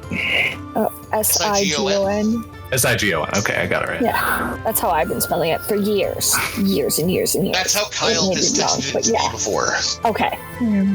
Maybe if I just find out what the jewels are about, and then I give all of the information to her, and then I give her the jewels, and then I get more vestiges of divergence, and I give those to her, and then everything is all good. Maybe. You're literally describing a Ponzi scheme? Just like Maybe I could be happy. Think about it. Maybe it would all be good after that happened, and it would be fine, and nothing bad would ever happen to me ever again. I think that's it. I think that's the dream. You need to try therapy. Therapy is really good. I wrote down. I do it. It's good. Just try it. I told my therapist about Talus and about Saigon. And she was like, Lily, what are you doing? What? I can't hear you. What'd she say? She was like, Lily, hello. This and we were all like agreed. Hey, Lily, it's a pretty good metaphor here. So now I've got sticky notes all over the place saying, hey, dude, pay attention. Your patron is manipulating you. Again, think about it. And it's actually super helpful in my real life OCD treatment. Thank you so much. So Talus needs to get better, or else I can't get better. This, because in my therapy, so I've been off work for a couple of months here, going back week after next, but a big part of it, like, D&D comes up a lot. And it becomes a really interesting space to explore challenges that I generally don't feel well equipped to deal with in my real life. But I can start grappling here. It's a really cool thing, and I'm sorry, Lily. I just feel very seen when you said that, because that's very much my vibe too. And like, holy crap, right on, you rule. Yeah, thank you for sharing. Well, Lily. Seriously, like it has come as a total surprise to me, where like things will happen. I'm like, shit, this has real world implications that now I feel like I have to grapple with, because I'm like uncovering things emotionally that are like coming up real time. Like, Lee, you had a question. I can't remember. This must have been in one of our firesides. I don't know if it was official or not, but you said something about like, what do you imagine Talus's future looking like after the campaign?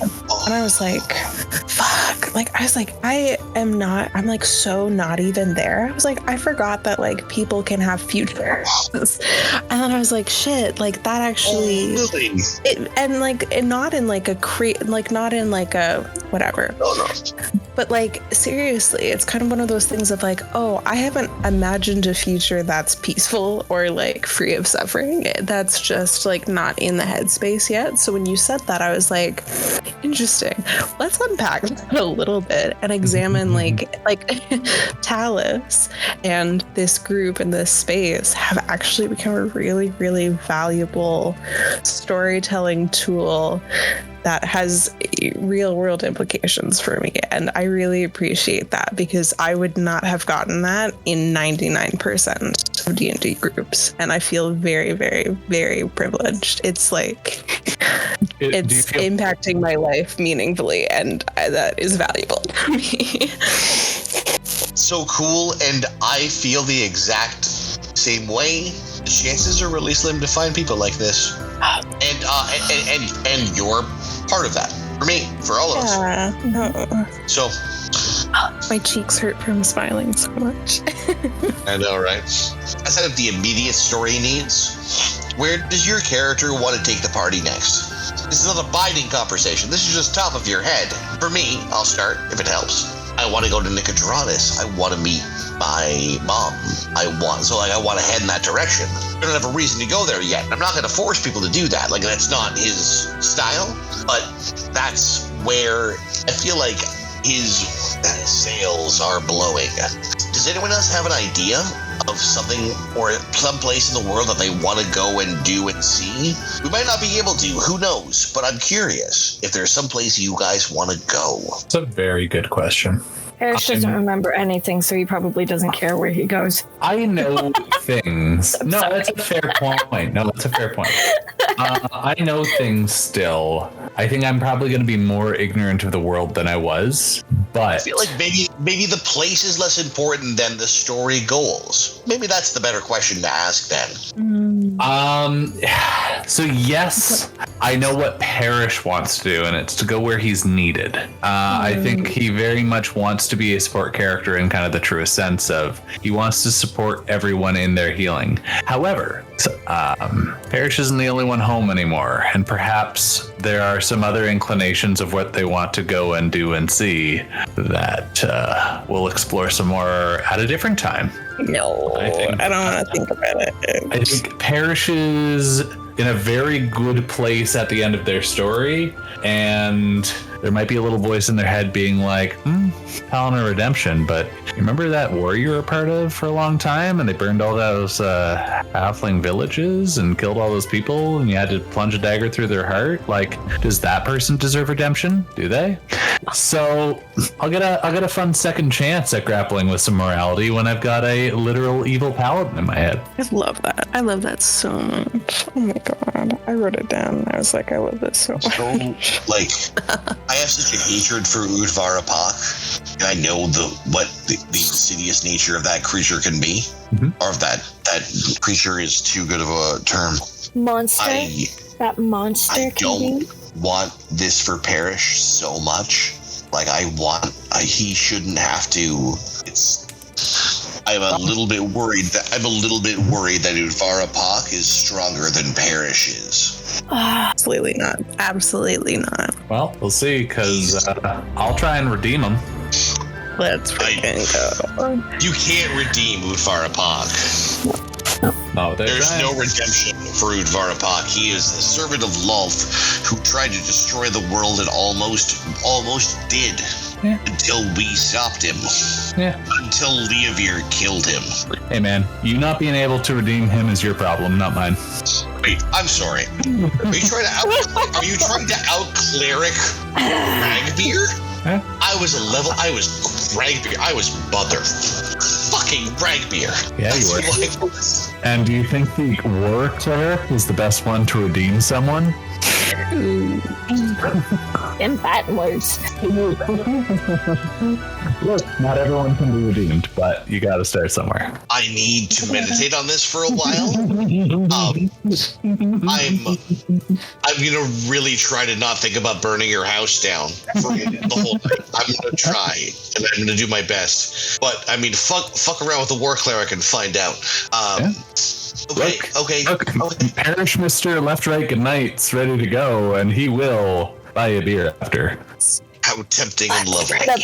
Fighting with Ortega. There's going to be like a brawl or arm wrestle of some sort. Ortega doesn't like me, though. Ortega is so angry with me all the time. Between New Parrish and... He doesn't like me. There's going to be a I don't think so. Parrish doesn't need to be stronger than him. He's probably not. Yeah. All right, team. I'm sorry. I'm realizing the time, and I think I'm going to have to call it a night now. I think this is a great time to call it. So I'm going to say goodnight, and thanks for a lovely fireside. Thanks for a lovely D&D campaign. You guys are great. Good night. Good night, all. Cheers. See ya. Good night. Bye.